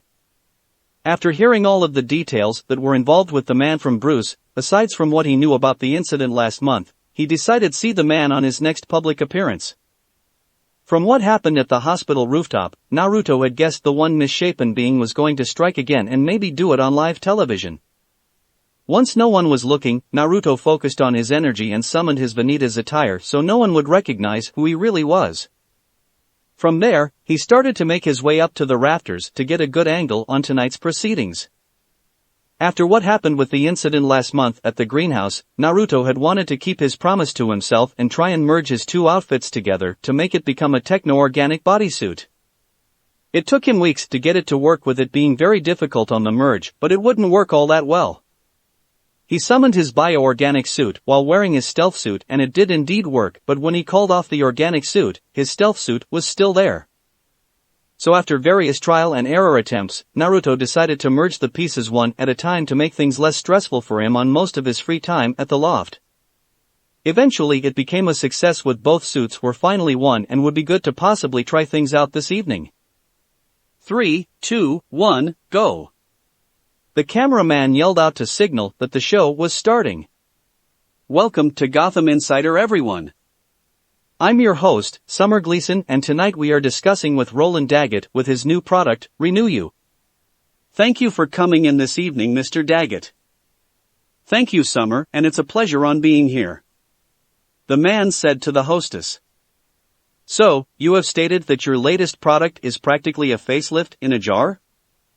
Summer Gleason asked the pharmaceutical king with skepticism. If you Watch on the monitors, you can see Renew work out the wrinkles, work out the imperfections. Literally remake your face however you choose. When the audience looked at the footage, the majority were very impressed on the applications while others wondered about some of the downsides. But it brought up a lot of clamor that made Daggett smile gleefully that he might do well in this product. This seems quite amazing, isn't it? Summer said as she got up from her seat with a mic in hand. Now, are there any questions in the audience? There was one person that stood out as she got up from her seat and waved her hand out for Summer to come towards. Okay, madam, what would you like to ask Mr. Daggett? Thank you, Ms. Gleason. The woman said as she then addressed the pharmaceuticals. I'd like to ask Mr. Daggett about the rumors I've been hearing about. Like what exactly? I've heard that he's been selling Renew through direct marketing since stores won't carry it due to the harmful side effects. When hearing this, Daggett started to sweat a bit and tug on his collar to get some air. Well, that's absolutely not true, madam.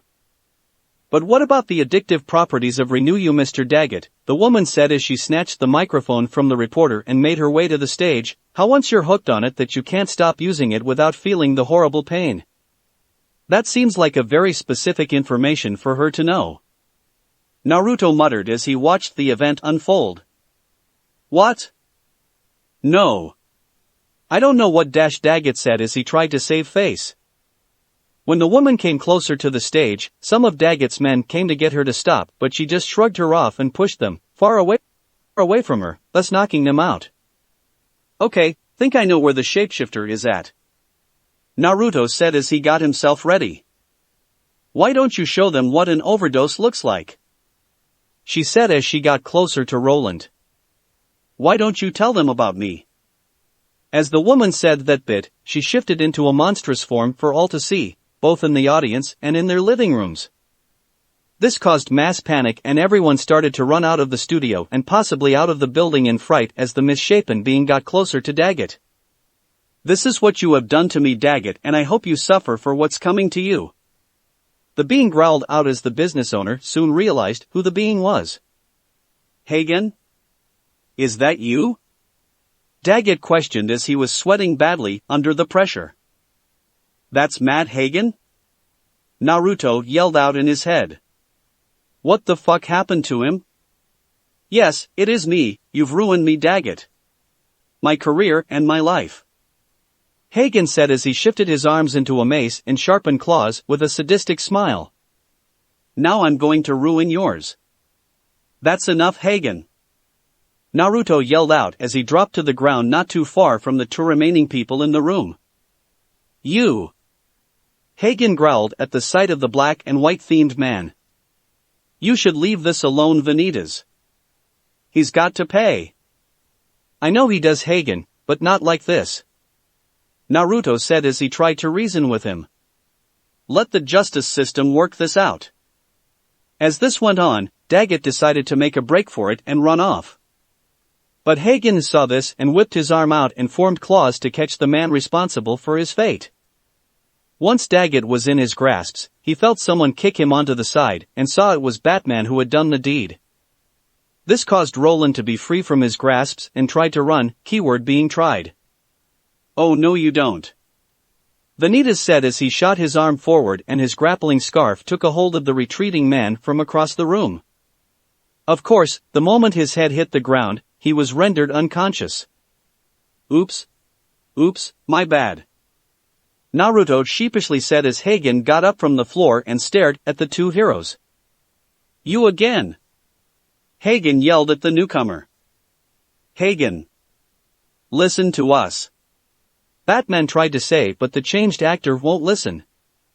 There is no Hagen anymore. There is only me now, Clayface. The meta yelled out as his fists turned into giant blocks of stone and slammed them down onto the stage. Both heroes moved out of the way and had to think of something on how to subdue the man. Naruto had pulled out his cards while Batman pulled out his batarangs and started throwing them. The batarangs didn't do much, but the cards exploded on impact and made the man tumble a little. I think you should get some exploding ones bats. Don't remind me. The two soon evaded giant axes in their direction before Clayface brought them up from the ground and started to twist and turn himself to form a merry-go-round of death.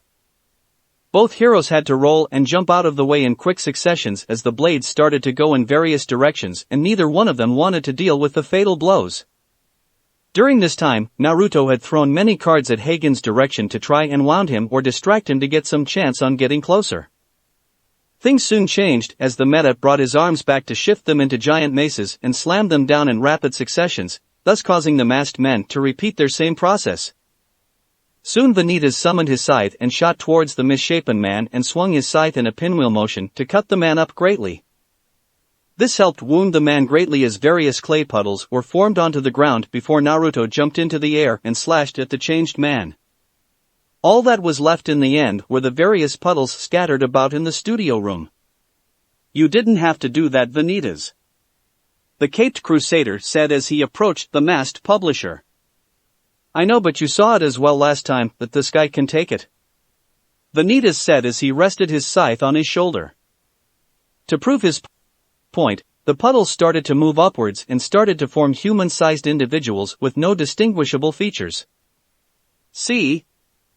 I told you," Naruto said as he accusingly pointed towards each of them. "I can see that," Batman responded as he shifted his batarangs into daggers/knives of sorts to deal with the new problem.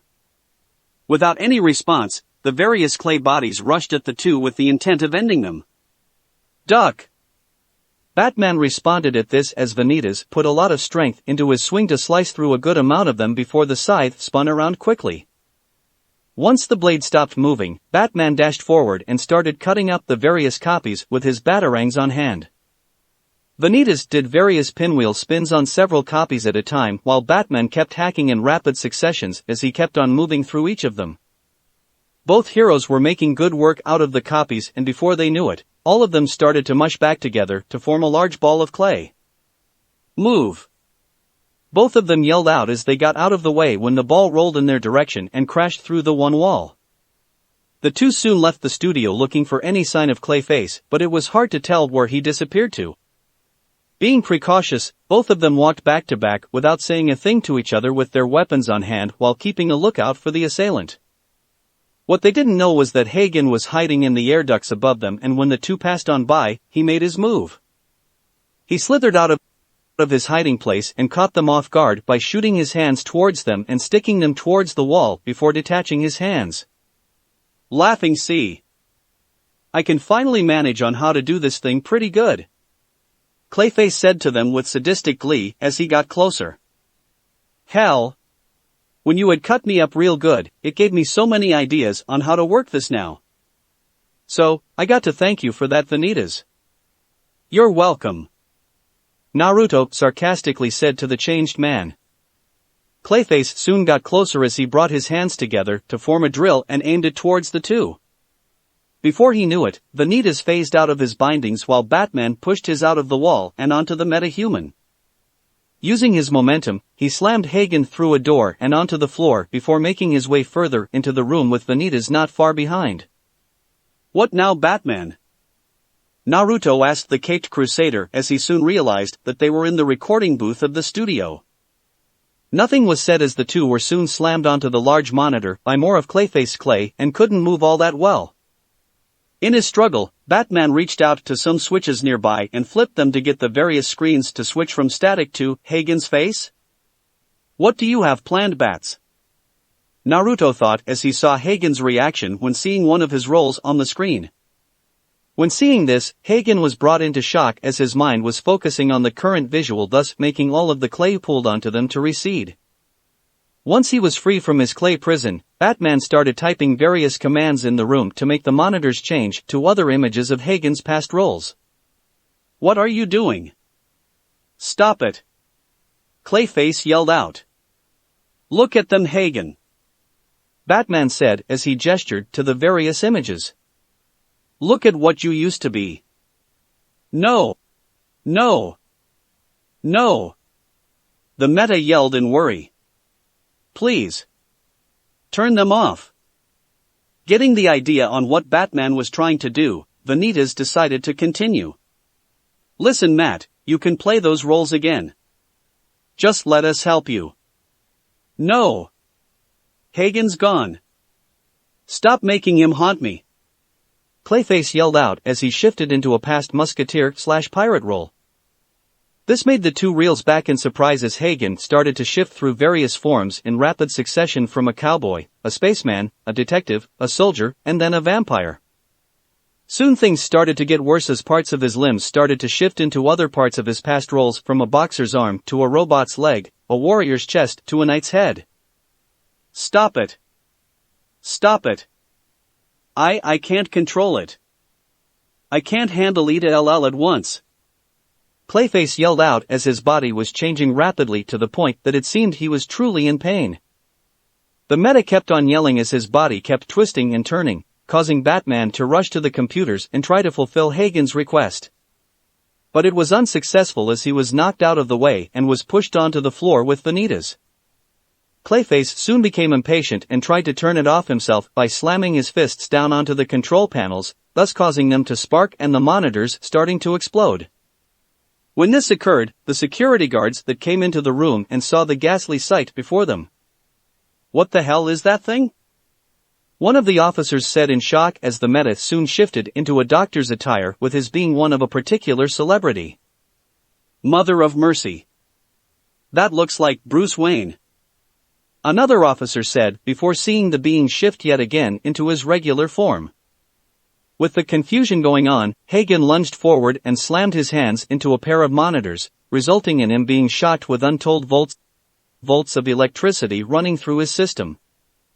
AAAAAAARGHHHHGGHHHHGGHHH. His yell was inhuman that would have frightened any other person present. It wasn't long until Clayface got out of his electrical shock and fell onto his back with smoke coming off of him. Hesitantly coming closer, Batman and Vanitas went up to the man to see if he was alright before he spoke to them. You know, what I wouldn't give to have a death scene like this, Hagen said as he shifted his head to the one he had gotten after his accident. Too bad, I won't be able to read the notices. He left out a few haggard chuckles before gasping for air and dying right before them after his face shifted to that of Clayface. When this was done, the others held their heads down and gave their respective prayers for the men's departing. Next day, Batcave. I'm just glad that it wasn't Bruce Wayne who didn't do the attacking, Lucius Fox said as he talked to Summer Glee in front of the hospital. Thank you, Mr. Fox, she said before focusing her attention to the camera. All charges that have been placed upon Bruce Wayne have been dropped. As for related news, a warrant for Roland Daggett has been issued for his crimes presented to DA Harvey Dent. From the arson work at Crime Alley last year, the virus scare last month, inhumane experimentation, and various other crimes. This is Summer Gleason, signing out. I'm glad that issue has been taken care of, Alfred stated as he turned off the monitor. Though I do worry on what is going to be happening now with those cameras at the studio actually recording the whole fight on live television. Last night was an interesting one as various people throughout the city kept watching the television event in their living rooms and in safer areas as they saw what happened. Seeing on what Daggett had done to a beloved actor was just small in comparison on what truly caught their eyes as Batman and the newly revealed Vanitas fought side by side and fought the meta-human. With what happened, many people are talking about the black and white themed hero now, especially with how grand of a display he had pulled in the fight that was shown, of course. But hey, some heroes need to be introduced to the public one way or another. You know, sir, if you wanted to play with some putty, you could have bought something else aside from that, Alfred said as he saw his charge use an electrical device to shock the piece of clay. What are you doing anyways? Testing a hunch, Alfred, Bruce said as he shocked the piece of clay again, making it shift into various forms in rapid succession before taking a dormant state. Electricity doesn't really have much of an effect on it? The butler curiously asked. Exactly, I wouldn't be surprised if the body that was taken to the morgue was only a shell, the billionaire said to his old friend. Meanwhile at Gotham General, the mortician was checking on Matt Hagen's corpse as it soon broken down and turned into dust. Don't forget that first and foremost, Matthew Hagen was an actor. He said it himself, Alfred, he called it a scene. Probably the best scene he ever performed in his career. Cutting back to the outside of the hospital, Teddy Lupus looked at the building in sorrow at the loss of his best friend and co-worker. I'm sorry, Matt, I wish things could have worked out better for you, the man said as he walked away from the site. As he did, a woman passed by him for several feet before coming to a stop and looked back at the retreating man. A death scene so real, it might as well fool us all. He. The woman let out a few chuckles before holding onto her sides as the laughing started to get more intense. Ha ha ha ha ha ha ha ha ha ha. Chapter 13, Courting a Cat. You want me to what? This was the one question that reverberated in the women's wing at the asylum as Naruto was sitting in front of Pam's cell. He had come on over as usual to check on Pam and fill them in on the recent developments in the whole outside world kind of thing. Sure, they can know what's going on obviously with newspapers that come on by every day and nabbing one while in the cafeteria. Either that or watching the news while in the lounge area, but they sometimes prefer hearing it from their beloved boyfriend/king. With the meeting today, Naruto was telling them of what events happened the other night on Gotham Insider with the reveal of Daggett's latest inhumane crime to Batman and Vanitas fighting against Clayface. They were confused on who Vanitas was, but Naruto filled them in being the person who they encountered at the Grande Greenhouse last month. When hearing that, both personas seemed to go through a bit of a fit, from Ivy cursing his name for harming her darling plants to Pamela trying to calm things down. It did hurt a little when Naruto heard Ivy curse him, but he was trying to do what he could at the time. He was pretty much going to plant more flowers and trees sometime after this meeting, that's for sure. Aside from that tidbit, Naruto had asked Pam on how they were enjoying their new book. They, of course, loved it immensely, from the drama, romance and adventure of the three men who were sought out on a quest to find the fabled gift of the goddess. Since they had nothing much to do, aside from taking care of the plants in their cell and in the asylum, they read the entire book within a day and a half. They enjoyed it so much that they decided to read it again, being one of those novels that must be read more often. This eventually led to the current topic of their conversation. We would like you to /court Selena and Harley, Pam and Ivy respectively said to Naruto, who was currently wide-eyed on the request. But why? He said in confusion. Why would you two want me to date them? I mean it's just that dash. Naruto. Pamela interrupted him mid-speech. The reason why we want you to go out with them is for a few reasons. Hearing this, he wondered what they were talking about. So, he stayed quiet and let them start their explanations. 1. We don't know how long it'll take us till we get out of here, and we don't want you to be alone for that time without us. But I can wait that long, Pam. We know you do, my lord, but we don't want you to suffer during the wait, Ivy stated before she continued where her sister left off. The second reason is that we can tell that both Ms. Kyle and Ms. Quinzel have feelings for you. What? Naruto. Though we can see through the plants and see various areas through them. But due to the power dampener on us, we are pretty much blind through that. Being blind to seeing how they look and react towards you, we are not. Lastly, Ivy said as she wanted to wrap up the explanations. The reason why we would even consider allowing this to happen is because you have feelings for them as well. This threw him off into a loop on what was just said.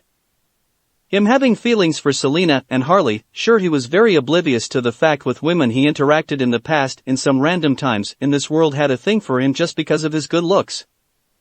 But back in his home reality that he eventually started to realize that several women, when he was in the current reality, were in fact falling in love with him. There was the whole thing with Lady Koyuki after he saved her from her bastard uncle during the spring/snow mission, and when he came back to the country during his trip with Jiraiya, she was sending him hints at the time that she wanted to know him better. During the Pain/Nagato invasion on the Leaf, Hinata confessed her feelings towards him when she tried to defend him, but of course he never really got the chance to tell her afterwards that he only saw her as a friend.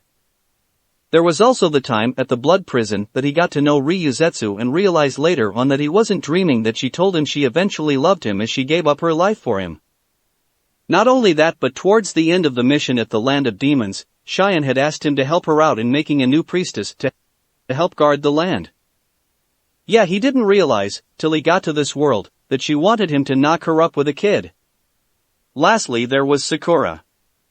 She told him she actually loved him in the Land of Steel, but he knew that was a complete lie since she still had feelings for Sasuke. Hell, Naruto told her off on that since even after all that time with growing up, him leaving and whatnot, she still loved the duck-butted asshole. But the real question was he developing feelings for Harley and Selena? He did interact with them more often than he realized when helping each of them out in several ways, from uplifting Selena's spirits while in jail and helping her out on several projects after the whole Daggett virus scare. In turn, she was there for him during his times of need and was a big support for him to hang on to. With Harley, he helped her get out of her shell more with her shy attitude that made her more fun to be around. In turn, she seemed to a fun bit of sunshine for him that he rarely got to see in the dark atmosphere in Gotham. So, did he actually get the two women to become attached towards him on an emotional side of things? This was too confusing to really figure out. Snap snap knock knock, hello, anyone in there? Pamela said as she tried to knock him out of his thoughts. Sorry Pam, I was just trying to come to grips with all of this. It's alright my king, Ivy said as she placed a comforting hand on the glass on her reflexes, wanting to place it on his shoulder. It's perfectly natural for you to attract others without knowing. Sigh, sometimes I now wonder if it's a blessing or a curse. Naruto said as he scratched his head to properly think straight. Probably both. They said to him with a cheeky smile that caused him to twitch his eye. Anyways.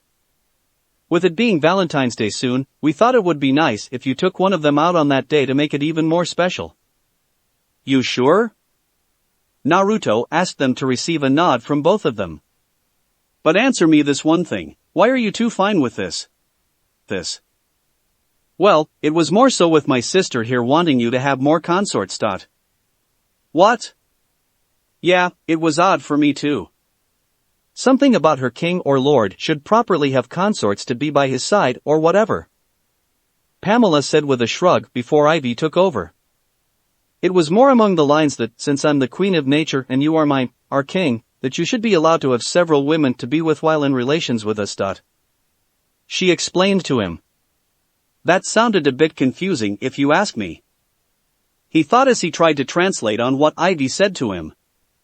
So, what you are telling me, Ivy, is that you want me to be with other women while we are together? Why, of course.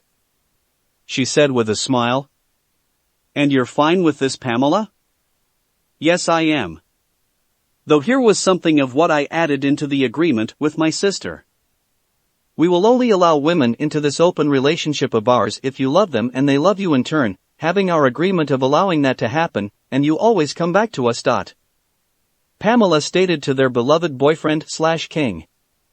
And I couldn't help but agree more on this fact. Ivy said while nodding her head in agreement. In recorded history, in some parts of the world, some kings or lords would have several wives or consorts, but things tend to go south when the king or lord shows too much affection over one consort over the other, and even more so over the head wife. Let's just say that things don't go out all that well.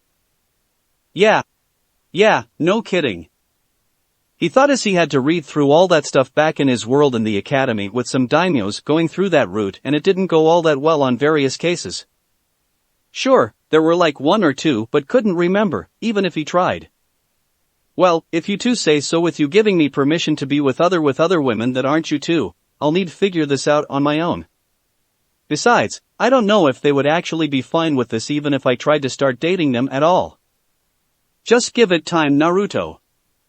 Don't rush into the whole process. They said to him as he got up from his seat. Besides, I can only imagine what it'd be like to have more women join. Ivy said with a coy smile that made the publisher red in the face. Ivy. What? You're thinking it too, sister. Well, cough, I gotta get going, you two, and we can discuss about this later if you want. Naruto said to them as he leaned to the glass barrier with them following suit to place a kiss on the same spot. I love you and see you two later. Bye. They said to him as he walked out of the women's wing. I hope this turns out well. Pamela said as she kept her eyes on their boyfriend/king. Same here. Ivy said as she placed a hand on her shoulder to reassure her sister. Now I think we need to come up with some plans to be sure this could work out. Like what exactly? Pamela asked, and soon the two started to discuss inside of their mind on what to do, and it mostly involved with their doctor. Next day, Naruto's loft. Sounds of grunts and flesh being smacked were the constant sounds going on inside of the former shinobi's loft. Smack, smack, smack, smack, smack. Grunt, ease up, will you? I'm starting to get sore from all of this. No pain, no gain, Naruto said as he continued with the previous sounds filling the air. Smack, smack, smack, smack. How can you have this much stamina and hardly break a sweat? Years of training, Selena, years of training. Smack, smack, smack. Grunt, I can tell, she said while moaning a little. As the two were having a sparring match. What the hell is wrong with you readers? Get your heads out of the gutters. You don't have to hit that rough, you know, Selena said as she walked around the room while nursing her arm. This was one of their recent sparring sessions they had ever since their discussion on the idea to work out together. It was pretty productive on things were faring that both were able to blow off some steam by actually fighting someone else instead of empty air. While he was wearing one of his usual workout attire of a black wife beater with gym shorts and shoes, she wore a black sports bra and yoga pants with shoes. The two had been sparring this morning for about an hour now, and they were actually having fun while doing it. The first bit was just a plain old spar to see how the two fought well against each other.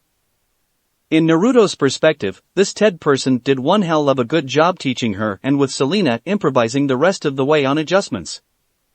With Selena, in her perspective, thought that it was hard to get a read out of her silver-haired friend and things were quite unpredictable with him. They were currently fighting each other with rubber sticks that Naruto had with weights in them to help with exercises on certain forms and whatnot. Things were fun when trying to block each swing and parry while trying to land a hit on each other, but things started to get more intense. Well, you did say to try and not hold back, he said with a cheeky grin as he swung his weighted tonfa at her. And I was just joking, she said back as she dodged and was able to land a few strikes at him. Smack, smack. Ow, but it does help a little on pain tolerance. Smack, smack, smack, smack, smack, smack. You know, Selena said as she ducked a few of the swings. One of these days. You should tell me where you learned most of this. Smack, smack, smack. Maybe, he said before swinging around her and smacking one of the sticks on her lower back, which ended up hitting her ass. But not today. Oh God, it hurts so much, but why did it feel so good on the ass? Selena thought as she had to walk off the pain while rubbing her backside a bit. Soon a thought came across her mind as she threw the rubber sticks at Naruto before attacking him with her cat fighting techniques with more ferocity. Several punches and kicks were blocked by her sparring partner while some were evaded by millimeters. He even threw several which she was able to block and evade as well. The environmentalist soon found an opening and took the chance by grabbing his wrist from a wayward swipe. She pulled him forward and flung her around her shoulder to land him on the ground onto his stomach. Selena held Naruto's wrists behind his back while trying to get her free arm around his neck. He reacted and was able to flip them over with her back on the ground and him hovering over her with her hands grabbing a hold of her wrists. What was that all about? He curiously asked as he was trying to catch his breath a bit there as he stared into her jade green eyes. Wanted breathe to get that info breathe out of you, she responded as her chest kept on rising up and down as she gazed into his strong, hazel eyes. The two soon realized their current positions from their faces being so close that they can practically feel each other's hot breath. I think we are done for the day, Naruto said as he got up before holding a hand out for her to grab onto.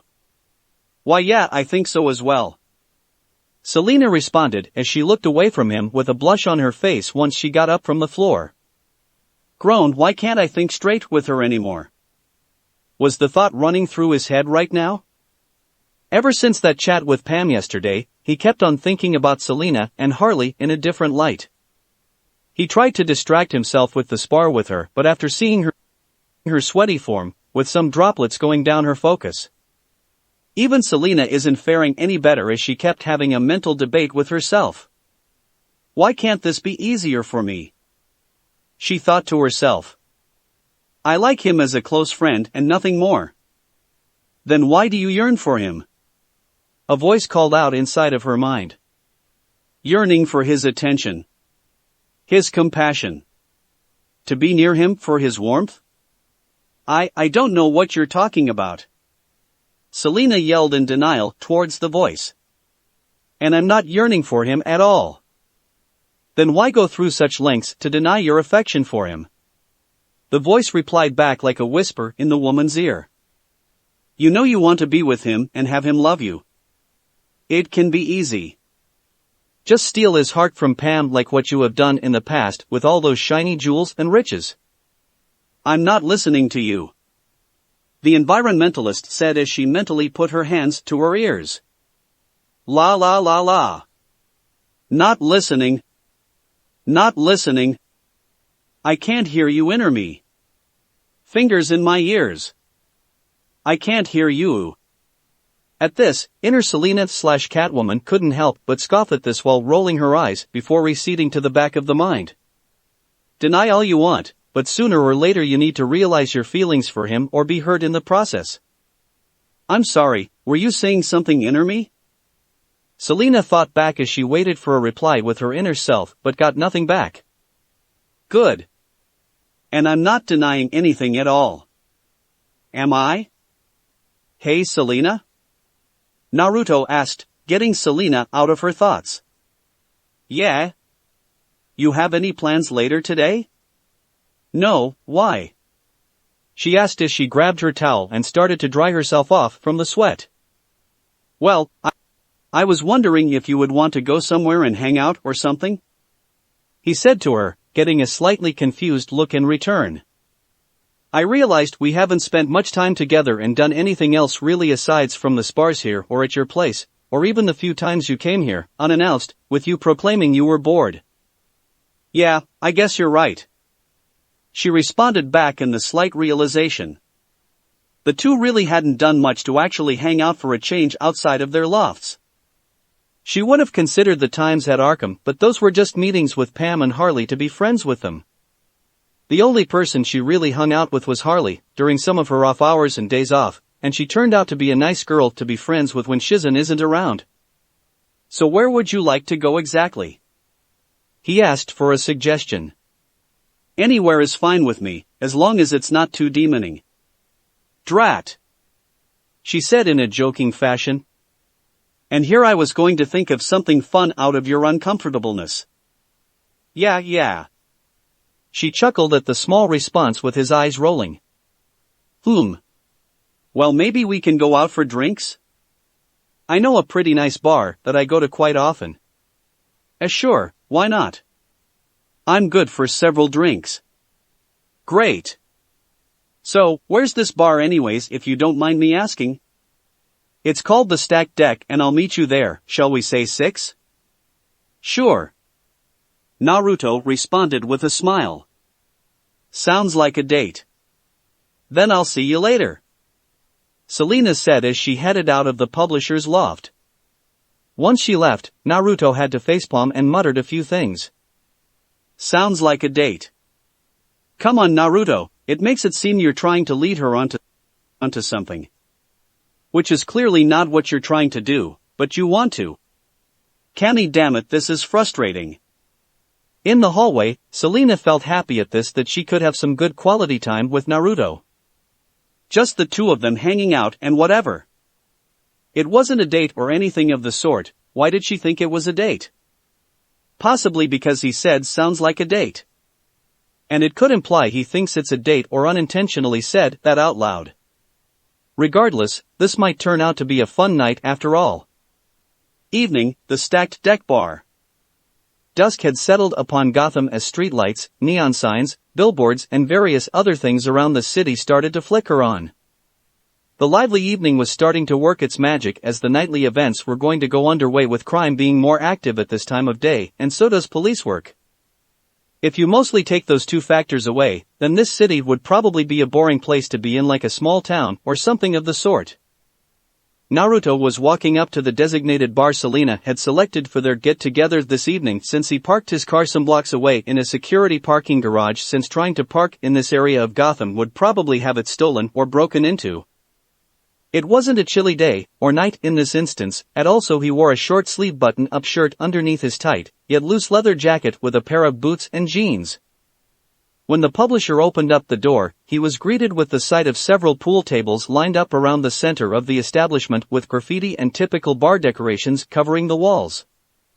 There were several people around the place, from a couple of guys playing some games of pool while others were at the bar drinking their sorrows away or chatting it up with the barkeep.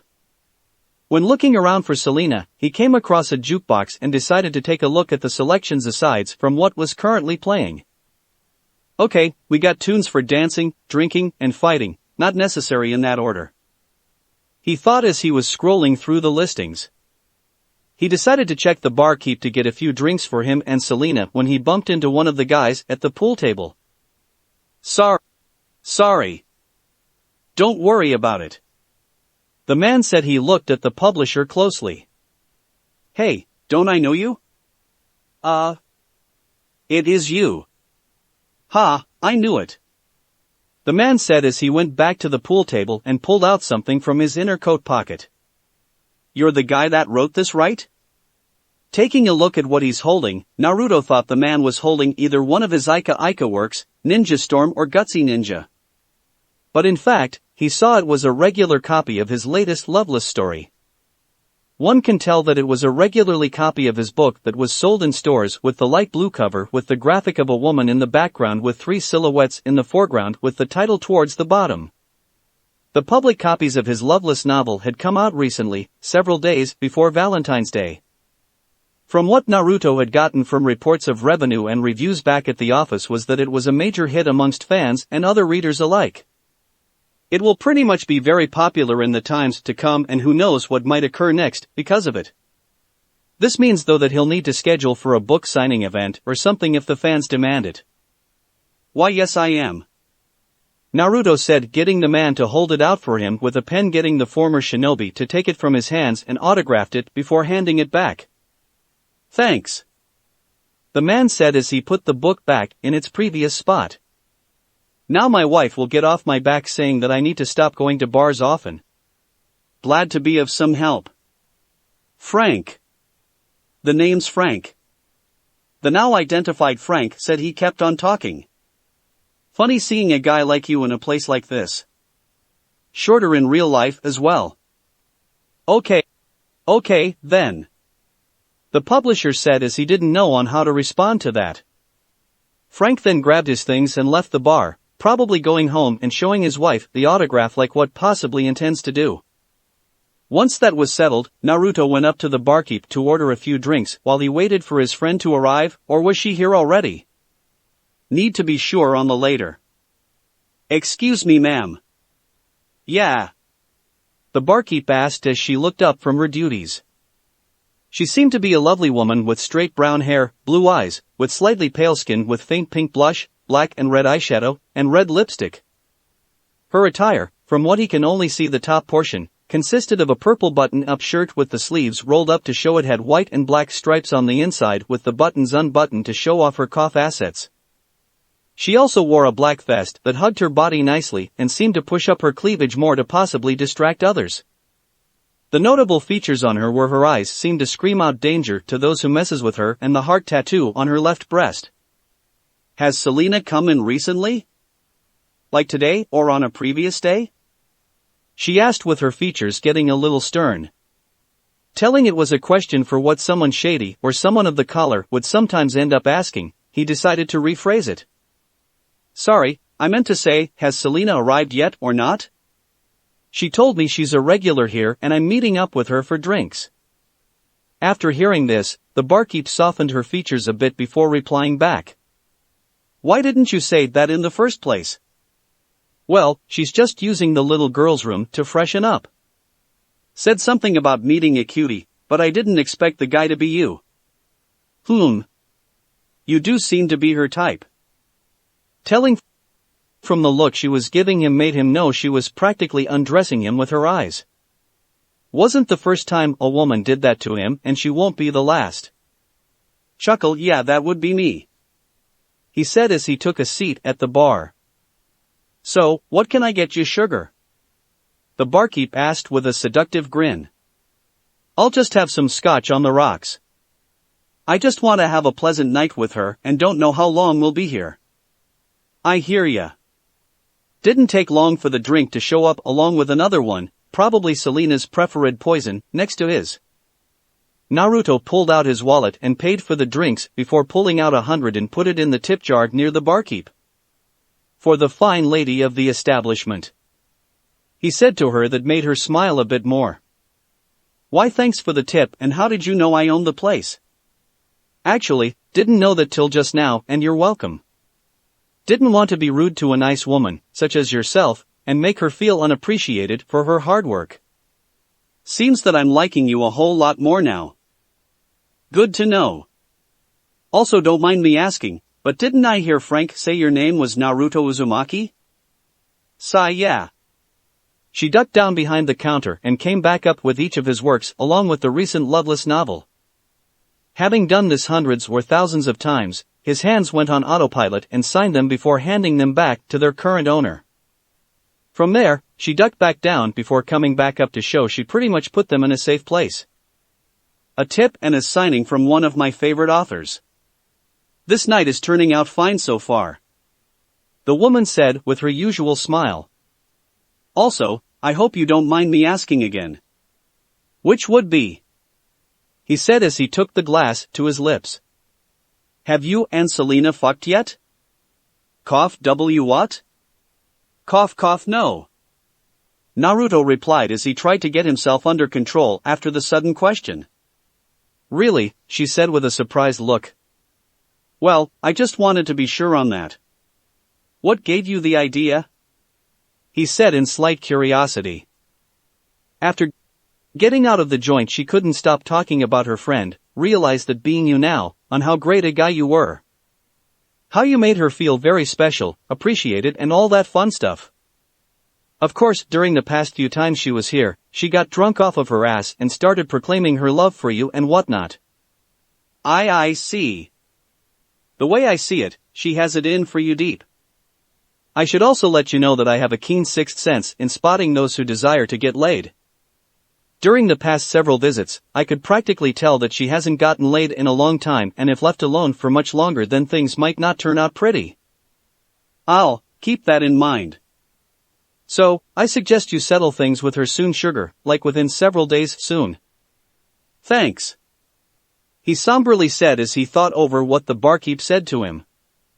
Even she knew that Selena has feelings for him, even though he didn't want to hear on how sexually frustrated Selena was. He took out his wallet again and pulled out a 20 and put it in the tip jar. For the advice.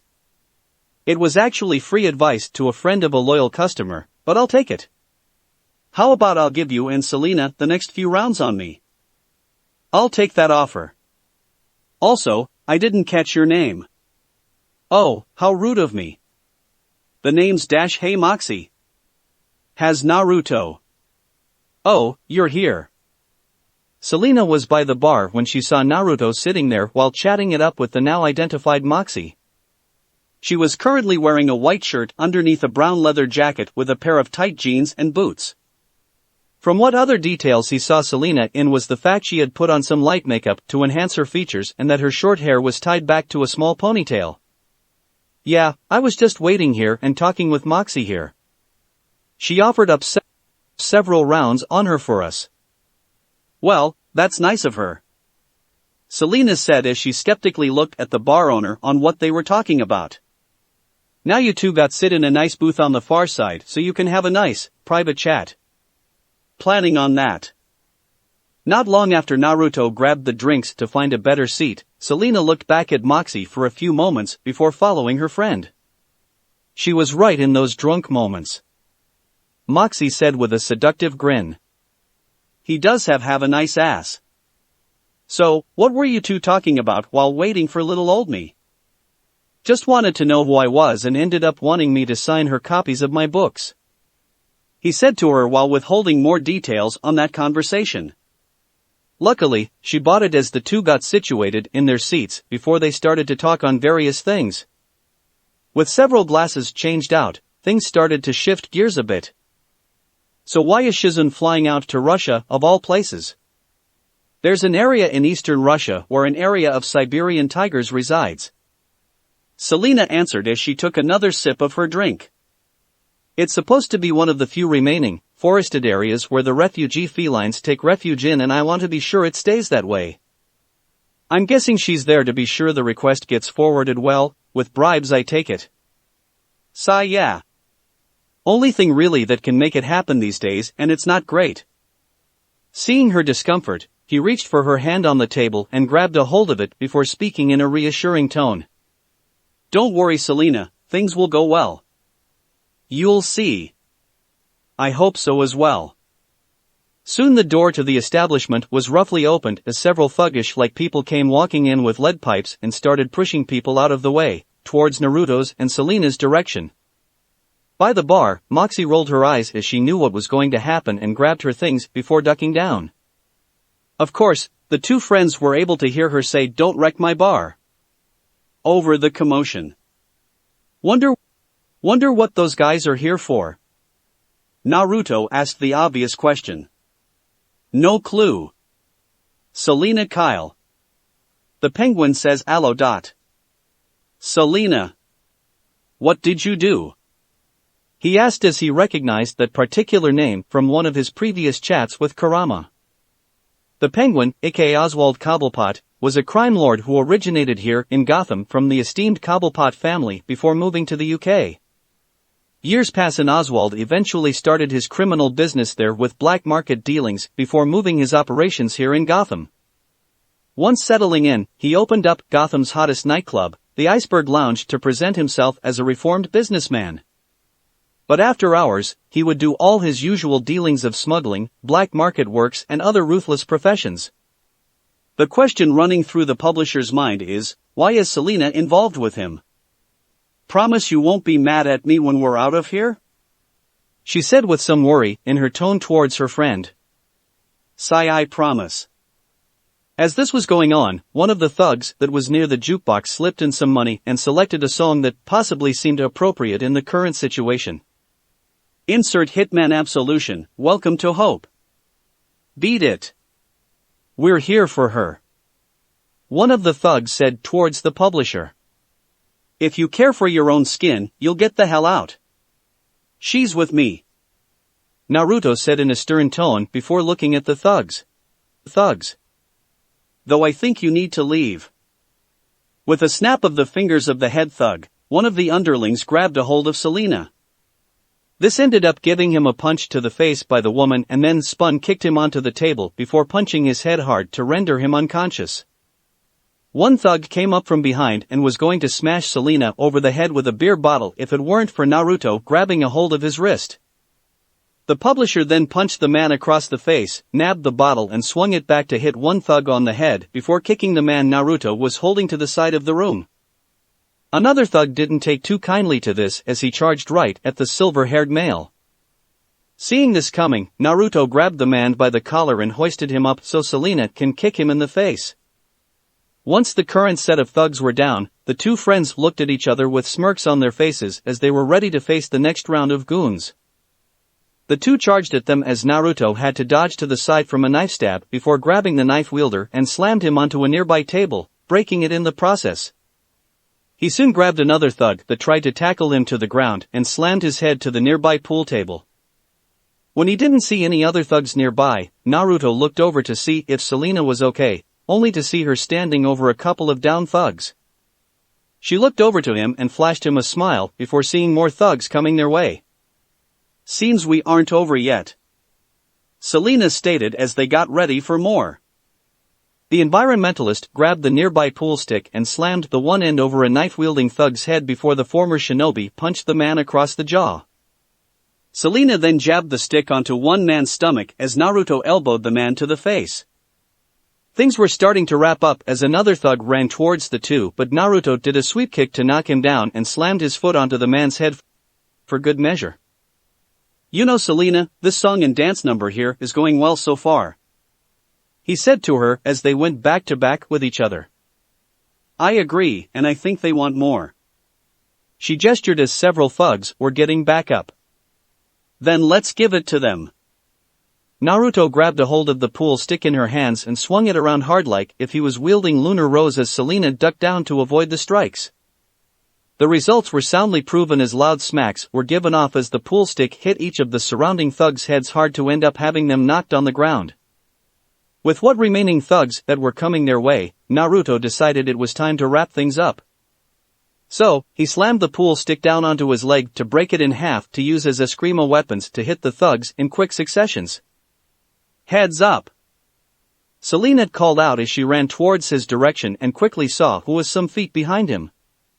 He turned around and grabbed her arm to swing him over his shoulder to get her to kick the remaining thug over the head. "You know, this was really fun," Selena said as she tried to catch her breath. "Same here," Naruto responded back before going over to the bar and looking over to see Moxie still ducked down. "You can come out now, Moxie, it's over." "Thank God. I was wondering when it would end," the bar owner said as she got up and looked around to see the damage to the place. "Sigh, this is the reason why I hate bar fights. Always takes money out of my tip jar." The publisher soon gestured to the down thugs before speaking to her. "Can't you just get these guys to pay for all of it?" "Oh, I plan on that, sugar. Now skedaddle before any cops show up. I can be fine to help pay for any damages if you want." "It's fine, now go," Moxie said as she shooed them away. Once they went out of the back door to the place, the bar owner looked at the thugs with a small, sadistic grin. "Now to take you boys' wallets. No way in hell am I gonna let any of y'all get away scot-free from this." Selena's and Shizun's loft. It took them a bit to navigate their way back to the parking garage where Naruto's car was parked due to the police. There weren't any coming by soon enough, but they were pretty precarious. Especially since Selena was still on her probation and she didn't want to get caught after being in a bar fight that could send her back to jail. Once inside of his car, it was a quiet ride till they reached back to the towers.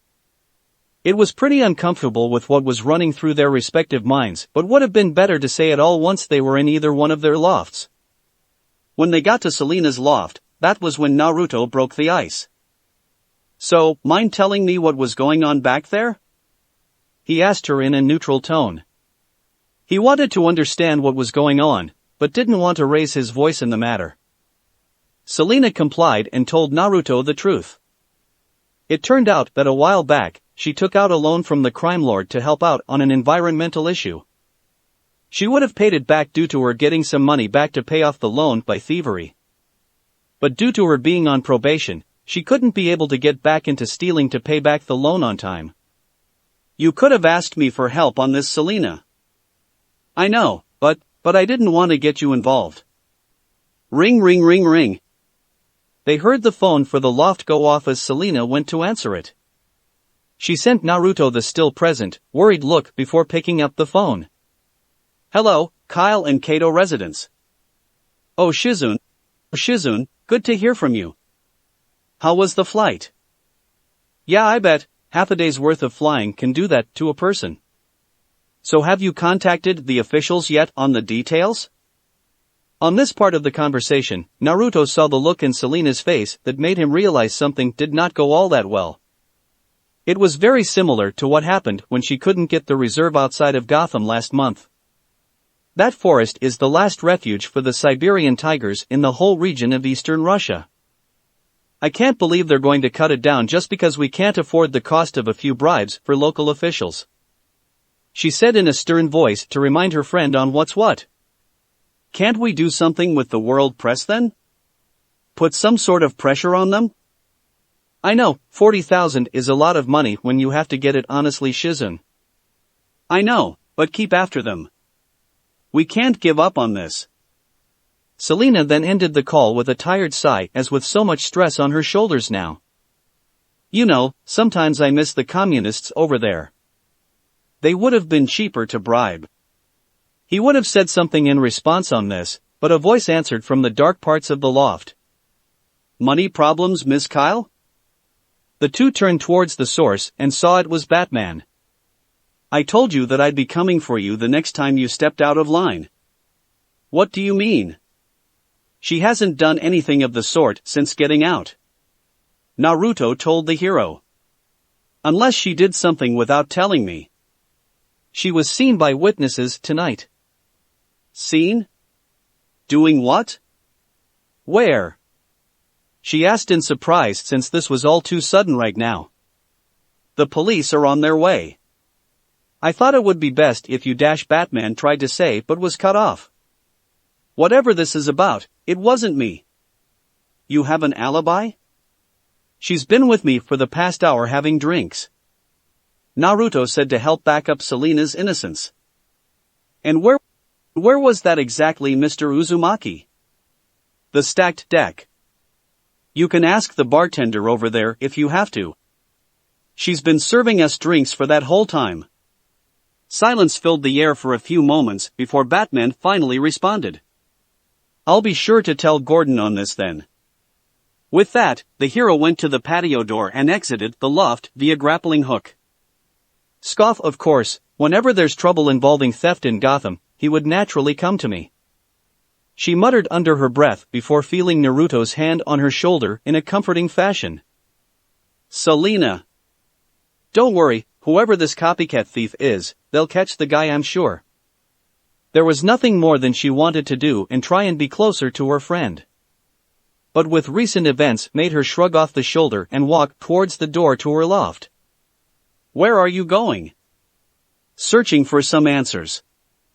Once she closed the door to her loft, Naruto ran out to try and catch her, only to find the hall empty. He looked in every direction to end up seeing the air duct above the door was slightly ajar to make him realize that she escaped from there. He sighed before going back inside of her loft so he can look for Isis and bring her to his place for the night so she wouldn't be worried in what's to come. Just be safe, Selena. Next evening. I hope I'm right of her being here. Naruto muttered as he wore a black-on-black suit that made his features pop out.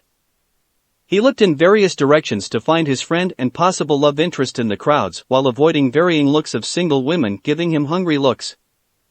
One might ask where he is at and why he is there. To simplify things, Naruto is currently at a party event where a man named Thomas Blake was throwing a big society bash and anyone noteworthy was invited to come without an invitation. Naruto thought that seemed to be quite the security risk, having anyone at all slip in and possibly steal something from under the man's nose. He was going to pass it up when he saw the article in the newspaper this morning, but when he saw a photo of the man's collection with a solid gold statue of Bass, Naruto knew that Selena and possibly the copycat thief might be there. So, to kill some time for the day, Naruto had went out to search for Kurama to ask for a few things. The publisher's sensing skills were improving as of late, so it was starting to get a bit easier to find his former tenant. When Naruto found the hybrid, he asked if he knew who the copycat was. Much to his dismay, Kurama didn't know who the man was since it was just a small-time thing and didn't focus on the subject at all. Though while he was there, Naruto had asked Kurama to talk to Penguin about the loan Selena still owed to the man and possibly take care of it in any form of fashion. The Bijou hybrid compiled on this, but he told his friend that there can only be a handful of favors he can do after taking care of the loan. After those, then Naruto will need to do some things for him on a later date. So here he was, a worried friend looking out for a possible love in his life. It took some time of searching, but when he got around a certain grouping of people he thought he found her. As he got closer to the woman, he saw she was standing in front of the Bass statue while shoving off a few men trying to distract her from inspecting the feline statue. Of course, after the last man left, Naruto saw that the woman had long, blonde hair while wearing a slim dark blue dress that ended just above the knees while having a pair of arm-length gloves and heels to match with stockings. Taking a chance at this, he went up to her but not distracting her from her focused gaze at the work of art. As if feeling a presence near her to possibly ruin this moment, she turned around without looking. Will you leave me alone? I'm busy here. Not even for a friend. When hearing his voice, she opened her eyes and saw Naruto smiling at her. Naruto? Hey Selena, nice disguise by the way. He commented on the wig, necklace and the glasses with the edges look sharp to appear cat-like. Surprised no one has noticed you yet. Then I'm doing one hell of a good job. She said in a confident tone. I can tell why you're here. The copycat and the possible target being this little kitty. He said while pointing to the bast. But you do remember that there are police here. One slip up and you'll get detained. I know Naruto, but I need to catch this person and clear my name. Even if I turn myself in, this will keep on going and my name could be dragged through the muck. I'm just looking out for your safety, Selena. I don't want you to be hurt again. When hearing this, she bitterly chuckled at his before responding to his comment. What is it with you men thinking you can solve my problems? A friend that deeply cares for you. He said under his breath. He hoped she didn't hear him say that, but she did and looked at his hazel eyes to see he was telling the truth. Naruto. Soon the band by the dance floor ended the one song before starting to play another one that seemed to resonate with the two. Insert Assassin's Tango. How about I take your mind off your worries with a dance? Naruto said to her suddenly as he pulled her towards the dancing couples. What? Once the two were on the dance floor with the two in their positions, Naruto took the lead and made Selena follow. Even though she didn't want to dance at the moment, it slowly drifted away with her being in such a moment with the man she started to grow feelings towards. Just the way he moved her around on the dance floor made it harder for her push those feelings down. I didn't know you could dance. You can thank Cat for the lessons. He said to her as he spun her around. We had an assignment at a gala event one time and she wanted me to learn how to properly dance.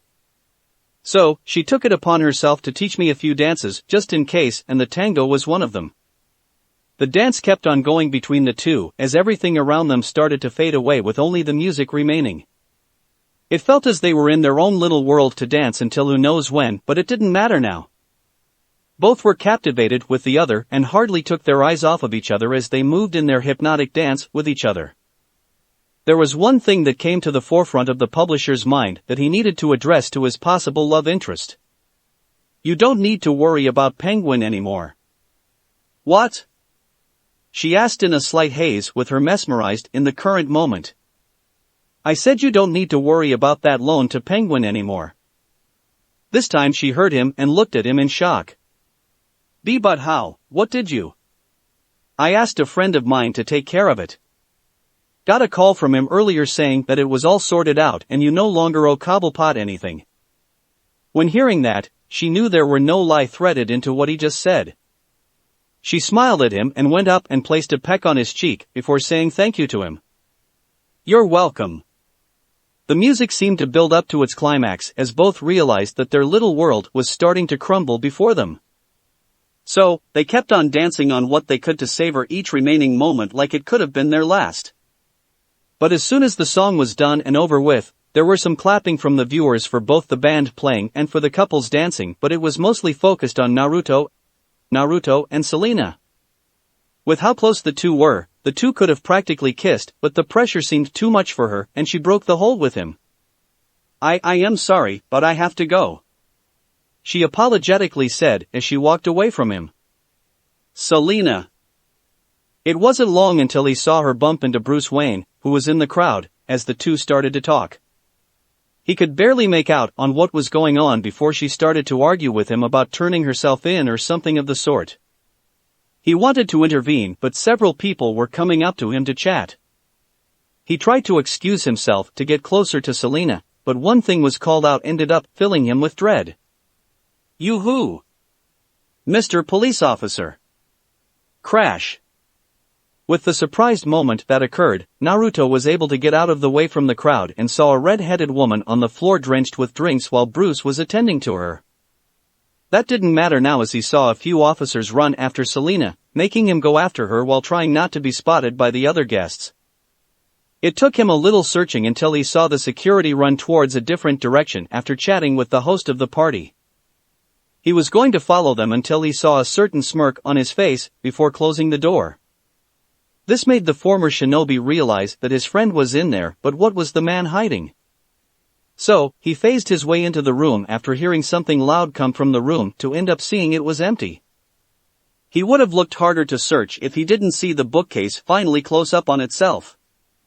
When phasing through that one, he had ended up finding out the truth that the host of the party, Thomas Blake, was the copycat thief. He listened from the hidden entryway to listen on the details and learned that he considered Selena his hero because of her taking risks and seeking danger and sought out to get her attention. Of course, he ended up being caught in his last heist and the one victim mistaken him as Selena in the cat-themed outfit. There was some scuffle going on and didn't know what occurred, but in the end, Thomas proclaimed that he'll steal the priceless Ming tiger at the Peregrinator Club tomorrow for her. There was nothing else to listen to as he phased himself out of the hidden area of the estate and quickly left so that no one would know where he went to. Next evening, Peregrinator Club.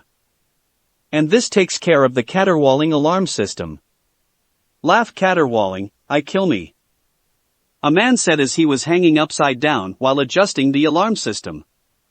He was currently wearing a suit that looked pretty similar to a feline fatale, yet entirely not. It was primarily gray with black gloves and boots with a utility belt around his waist. He had a pair of goggles on to be able to see in the dark while working on the security system. Now for the next step to make Selena fall for me, he said while giggling like a schoolboy. The man in the odd cat-themed outfit was none other than Thomas Blake, millionaire with a former big game hunter hobby turned thief. After working to capture various felines around the world and get them to zoos and circuses, he started to get bored with his profession. That was until the string of robberies were committed by Catwoman and her saving Gotham from the infamous terrorist Red Claw. He was so inspired that he decided to take up a life of crime and hopefully earn his idol's love with him, thinking they were meant to be together. So here he was, attempting to steal the priceless Ming tiger and present it to Selena and hopefully win her over. After cutting through one of the glass doors of the building, he had to sneak past some of the other security measures. From laser grids, motion sensors, and various other means that were in the way for his ticket to Ms. Kyle's heart. After getting through all that, he came across the goal for the evening. He pulled out a spray can from his belt and pressed down on the nozzle to see the laser grid. You know, a voice called out from the darkness, when a cat starts to spray, you have to get them fixed. The copycat was then punched onto the side to show that it was Batman all along. The thief then recovered as he used his hands onto the ground to bounce upwards and land back onto his feet. Cats also land on their feet, Dark Knight. Now come at me, face me, try me, and you'll see that I won't be that easily captured. Really, another voice called out. Then challenge accepted. A volley of cards and knives were soon thrown out as they were aimed towards the copycat thief. Thomas had to move out of the way with his cat-like reflexes as he dodged as many as he could, but a few cards scratched him onto the side. This was all a distraction as Vanitas jumped out of the shadows and tackled the man onto the ground. Ah yes. Another worthy challenger indeed. The man said in glee as he faced the two strong opponents. Now I can prove that I'm more than just a lion but the king of beasts. The thief then came at them while swiping his claws at the two heroes as they dodged his strikes. Unfortunately for Batman, one of the swings landed on his cowl, leaving a few bloody cat scratches. Look at what you did. Vanitas said as he moved out of the way from another strike. He then summoned his Eskrima sticks and smacked one of them across the man's head. You ruined the drapes. Bad kitty. Bad. The thief kicked Vanitas away, who ended up hitting Batman in the process, as he ran over to the nearby sword display. Claws aren't the only weapon in my catalog of weapons, the man said as he pulled out a sword from the sheath. Not while there's a Japanese katana sword nearby. Oh my god, will you shut up with the stupid cat puns? Vanitas said as he rushed towards the man and blocked a sword swing with one of his sticks. He quickly swung his weapons at the man's hands to disarm him before latching onto his head and brought it down onto his knee to knock him out. Seems this cat ran out of lives, or something. The black and white themed hero said while trying to think of something. Groaned, damn it, the guy ruined cat themed puns and I can't think of any good ones now. Why are you here, Vanitas? Batman said as he came up from behind the other hero. Just wanted to clear Ms. Kyle's name. That's all. Naruto said as he started to walk off. Have fun sending that bad cat to the pound. Bye. Batman tried to grab Vanitas' shoulder, but it seemed to slip right through him before the other hero ran through the wall and out of the Dark Knight's sight. With things now taken care of, Batman had to haul the copycat thief over his shoulder and left the building to turn him into the GCPD. Selena's and Shizun's loft. Selena, currently in her Catwoman attire, landed on her patio with a bag full of some items in Thomas Blake's collection. She had it planned out after meeting with the man at his party. While Thomas tried to steal the Ming Tiger, she went back to his home and stole not only the golden bast but several other items in his collection that weren't reported stolen. It was the only way that she can be able to get the bribe money for the Siberian tigers along with a future endeavor when the time comes. Once she got what she needed and hiding the goods in a safe spot, she called the police as an anonymous source on what is going on. From there, Catwoman headed straight towards the Peregrinator Club to inform Batman on what she knew on the man along with the location of the stolen items. Selena had a hunch the Dark Knight would be there, but she didn't know Vanitas, originally went by Nobody, had been there as well with him wanting to help clear her name. She wanted to thank him on what he was trying to do and wanted to meet the man ever since their last encounter from the Red Claw incident.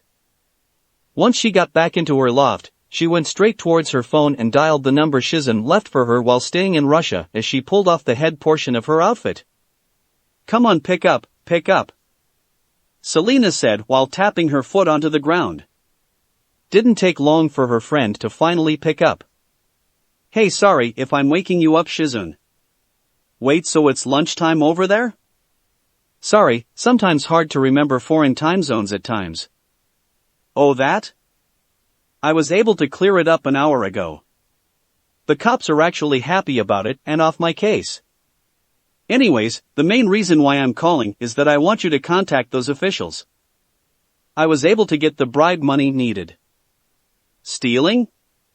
No, Shizun, this was actually an anonymous donation from a wealthy animal lover.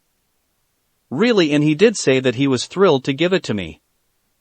I'll wire you the money tomorrow on my end once the banks are opened. For now, I need to go to bed. Later. Selena finally said to end the phone call. She was going to head off to bed when a light turned on by her couch. The sudden action caused her to freak out and go in a fighting position on who broke into her loft.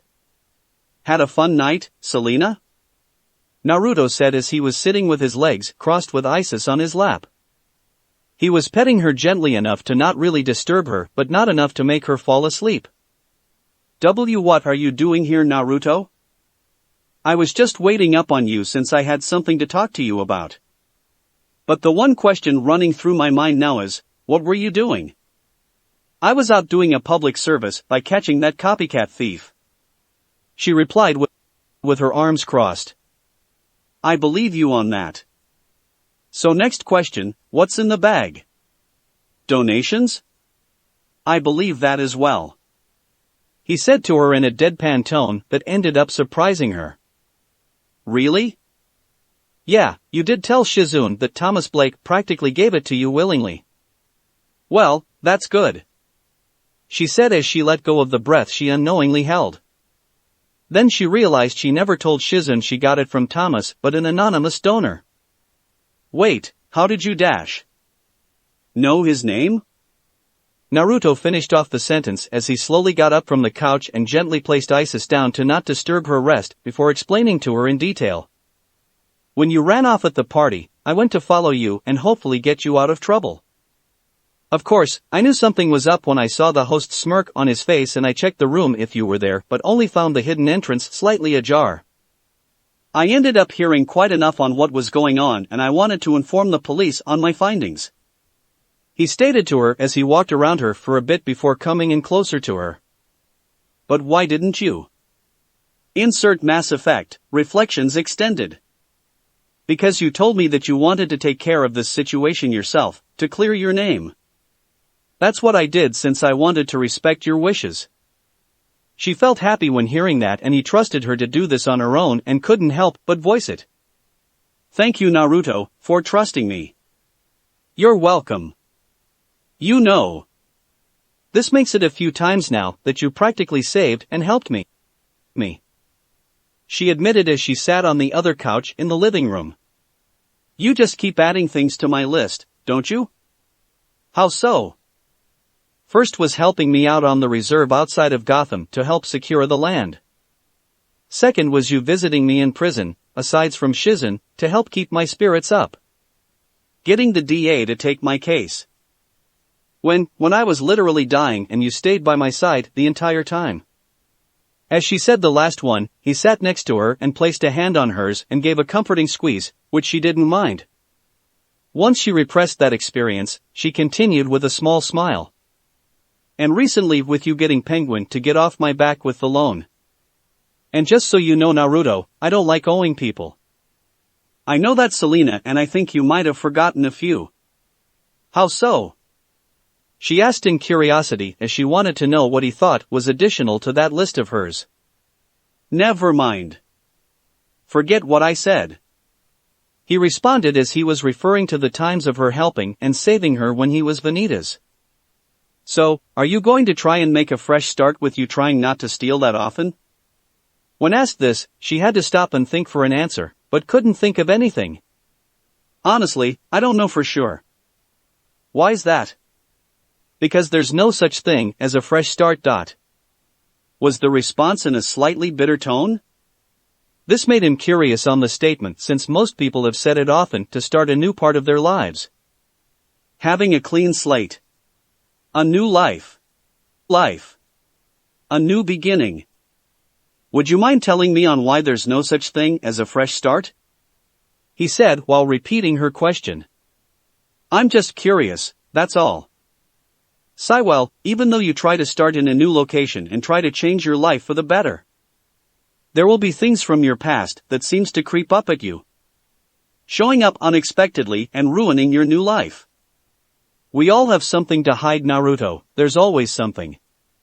I can actually understand that well and I'm starting to see that for myself. Naruto told her that she was practically right. There were people back in his home reality that he met that clearly had that happen to them. One of them was Lady Koyuki. Having her life flipped upside down when her uncle killed her father and started the coup. Having to flee the only home she knew and having a fresh start as an actress, only to have it come crashing down when having to go home during a movie shoot. Sure, things turned out well in the end, but that was only an example out of many he knew about. Even you have your secrets, Naruto. Those things you hide from the world and won't let anyone else see. I wish I could tell you everything about me, Selena. He said in honesty in his voice. Even Pam doesn't know all about my past and it hurts sometimes when I can't be fully honest with her. Now this got her curious on that fact. He hasn't told his girlfriend everything about him. His girlfriend, who had told her a few times whenever she visited her in Arkham, knows everything about him. You know, I have practically heard that statement in over 1,000 ways and 1,000 times. But you're actually the first person that I have met to actually mean it. Thank you, Selena. It means a lot. You're a good man, Naruto, but good men don't lie with thieves. She said in frustration that made him worried on what she meant. Selena. I know what I am. No one of true noble intentions, just the thrill of breaking what they say can't be broken. Knowing there is no safe I can't crack. No fortress I can't infiltrate. But what about the wildlife and the environment?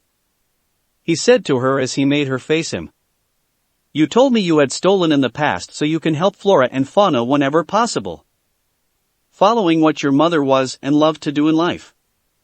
Naruto.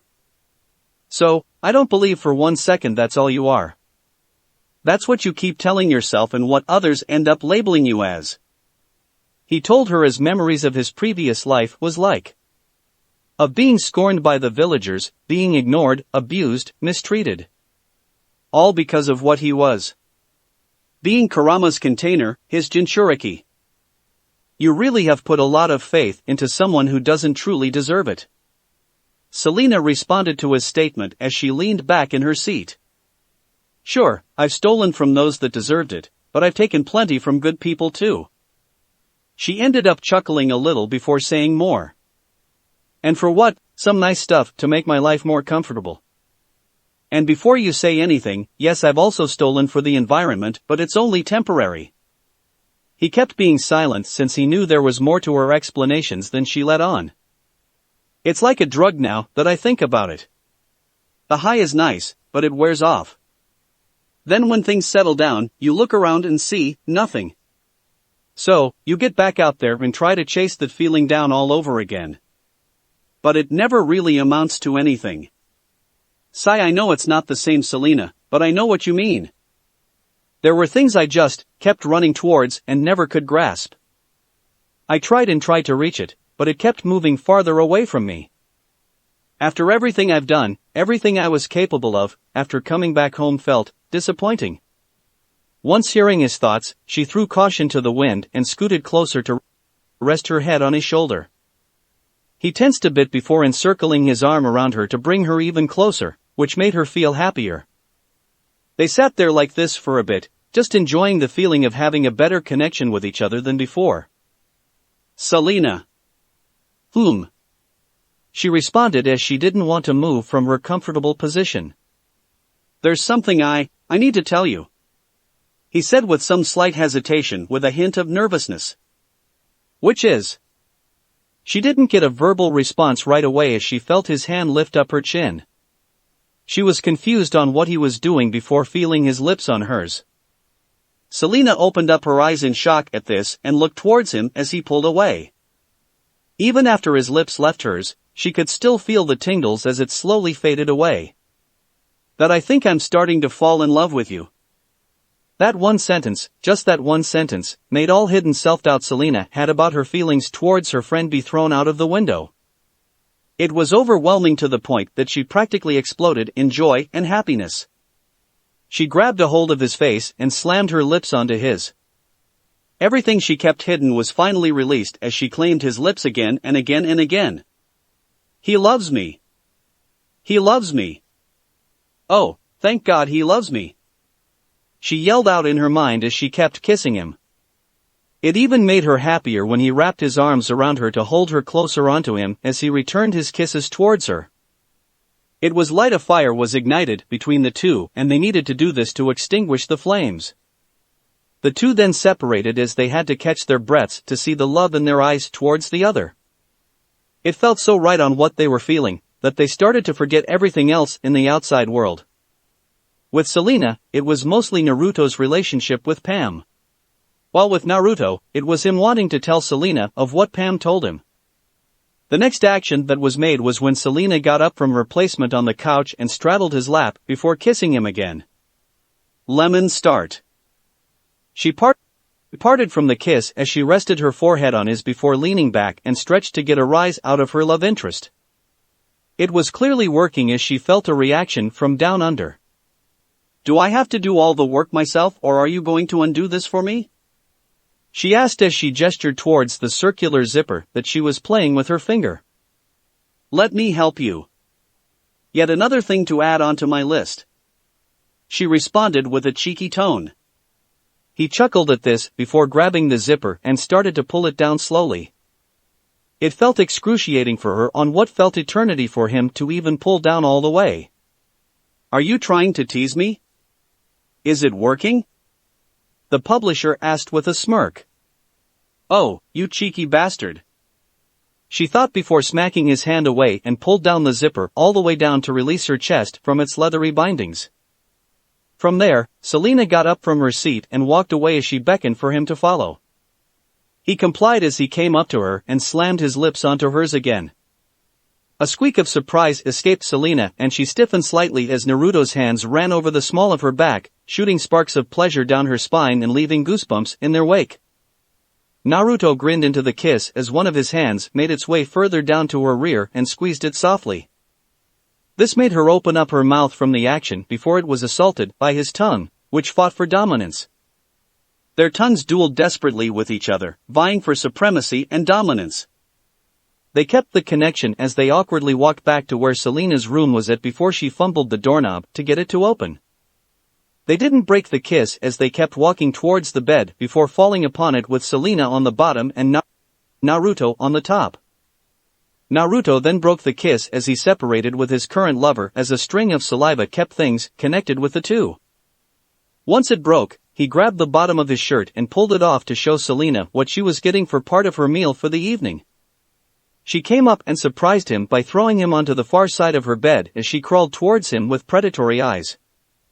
"I have to admit, Selena, that looks very hot right now," he said to her as he kicked off his shoes off to the side.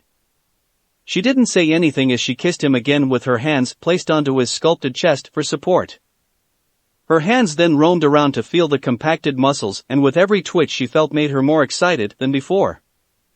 They soon reached their destination as she then unbuckled his pants before one of them went into his boxer shorts.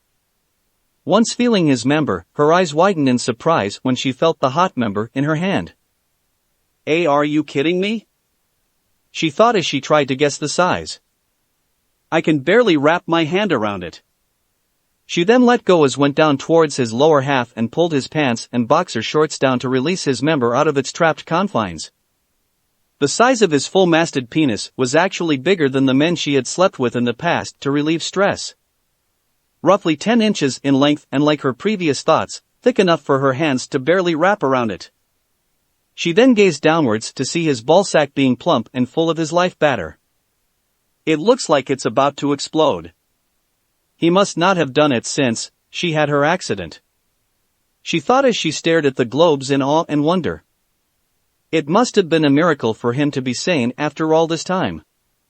Just the thought of this beast being inside of her made her hot and frothy.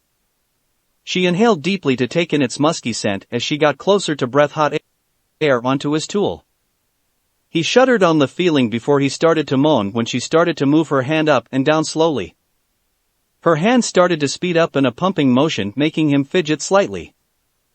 Once it was truly hard enough, she brought her tongue to the base and licked upwards before licking the crown, making him jolt upwards a bit on the sudden feeling. "Oh, you poor baby," she cooed to him as she tugged on him more. "Let me take care of this for you." Selena then took his member into his mouth and held it there as she slowly took each inch by inch down her throat until her nose barely touched his public hairs. She was glad she doesn't have a gag reflex, or else this would have been harder for her to do. The thief would have wanted to take her time and tease him, but she has been repressing her urges for too long and wanted the main course out of this baby. She then started to bob her head slowly as to savor the taste of her lover, and it made it sweeter when she heard Naruto moan loudly. Selena picked up the pace as she tightened her mouth around his tool while she caressed and fondled his family jewels. She wanted to fully taste him and have his batter now. "Oh Kami, this feels so good," Naruto thought as he started to breath rapidly with his eyes glazing over a little. Pam has never done this before. With the new experience he was having, he grabbed a hold of Selena's head and started pumping his cock inside of her mouth in rapid successions. It went to the point that the sounds of gurgling and spit-like sounds filled the air. The environmentalist seemed to actually enjoy it, with her not resisting of her mouth being his cocksleeve as she slipped her fingers into her panties and inserted them into her wanting cunt. For what seemed like forever, which in reality was several minutes, she kept fingering herself like a piston without stopping. "Come on. Give it to me, baby. Fill my mouth with your dash." Her thought process came to a sudden halt as she felt hot cum squirt into her mouth. It came in rapid successions as it started to go down her throat. Just the feeling, the smell and taste made her eyes roll backwards as a result of her successfully coming for the first time in God knows how long. Naruto kept her head still as he unloaded some of his ammunition down her throat for about a minute or so. Once he let go and freed his spit-covered tool from her orifice, she loudly gasped for air and heavily breathed in with drool and his sperm leaking out of her mouth. Feeling her cream escaping her mouth, she brought her drenched fingers and started to wipe the cum off of her suit and around her mouth. Selena then started to clean herself up as she sucked her fingers each time she wiped his essence off of her before sucking her fingers dry with a satisfying moan. The display presented to the publisher made Naruto's cock return to full mast. In her current high, he came up to her and used his phasing ability to pull Selena's suit and underwear off of her. He didn't know nor cared if she saw him use that ability on her or not. The former shinobi felt something click inside of him that made him pounce on her like some sort of large cat, ravishing her breasts and nipples with his tongue as he licked and bit, causing Selena to gasp and arch her head back against the mattress in passion. Her sexual high was kept on an all-time high as the trail of his teeth and kisses trailed up to her neck, where he bit her again while his other hand trailed down to first cup her buttocks and pull her against him.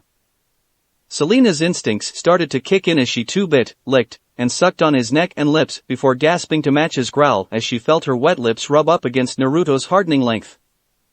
Mewling and purring, she rocked her hips to slide up and down his throbbing member, making him groan as he felt her wetness hitting the most sensitive parts of his penis.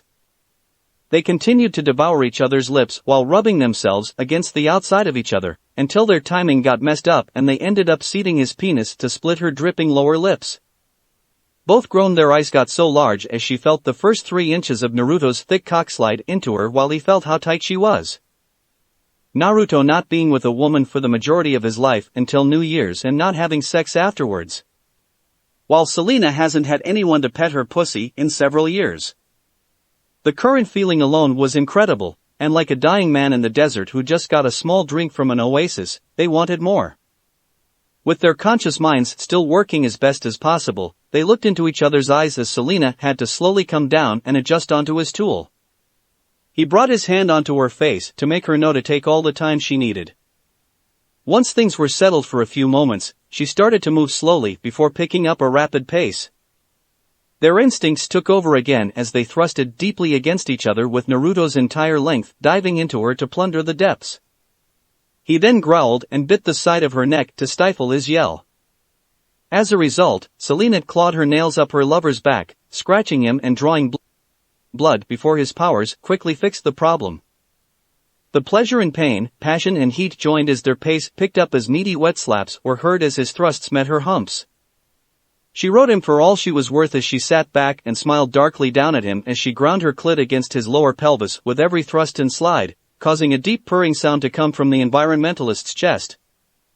Unbeknownst to either of them due to their sexual high, Naruto's hazel eyes seemed to glow into a bright yellow as his hands rested on her hips and helped to drive her up and down his length, meeting every time with a slap as they took passion from each other.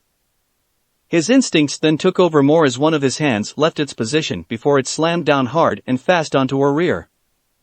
It made her squeak in her current action before she felt the pain, turn sensation, being repeatedly made onto her ass. Part of her conscious mind that wasn't focusing on righting him took note and filed away for later of enjoying being spanked. Growls were met with pants, purrs were met with groans, and then the publisher felt he was going to come to his release so stopped spanking her and grabbed her ass. In one motion when she was coming down, he slammed his hips upwards, getting his penis to hit against her womb and caused a spike of pleasure and a bit of pain as her eyes got large at the realization that he unleashed his next load inside of her. Oh God. Selena barely said as her mind felt like it was going blank from the pleasure she just had with her coming once again not long after Naruto came inside of her. Selena? Naruto called out to her with a haggard breath. Hey, are you alright? She brought her eyes down upon him as the two looked into each other's gazes to see an odd mixture of love, worry, and satisfaction. Her mouth started to widen and smile greatly that could have been in leagues with the infamous Cheshire Cat. I've never felt better in my entire life. She yelled out in joy as she started to gyrate her hips. This made him loudly groan on the feeling on his sensitive member. Not feeling outdone, Naruto grabbed a hold of her waist and flipped them over with him being on top and her on the bottom. He then spun her while still inside of her to make her feel herself churn before he held her hips up as he plowed into her from behind doggy style, or kitty style in this case. Selena's surprise was short though, as this new position allowed Naruto to reach untouched depths of her sheath with every thrust, and the angle was just right to be almost too intense, but oh so fantastic. The two groaned and moaned deeply as they started to feel their pleasure rising once again.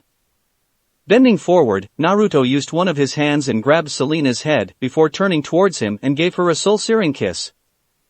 It felt so damn good on how the two were feeling right now as they started to reach their end. Selena, I am about to. He growled out as he was ready to finish things off. Tea together, please, Jay, just a little longer.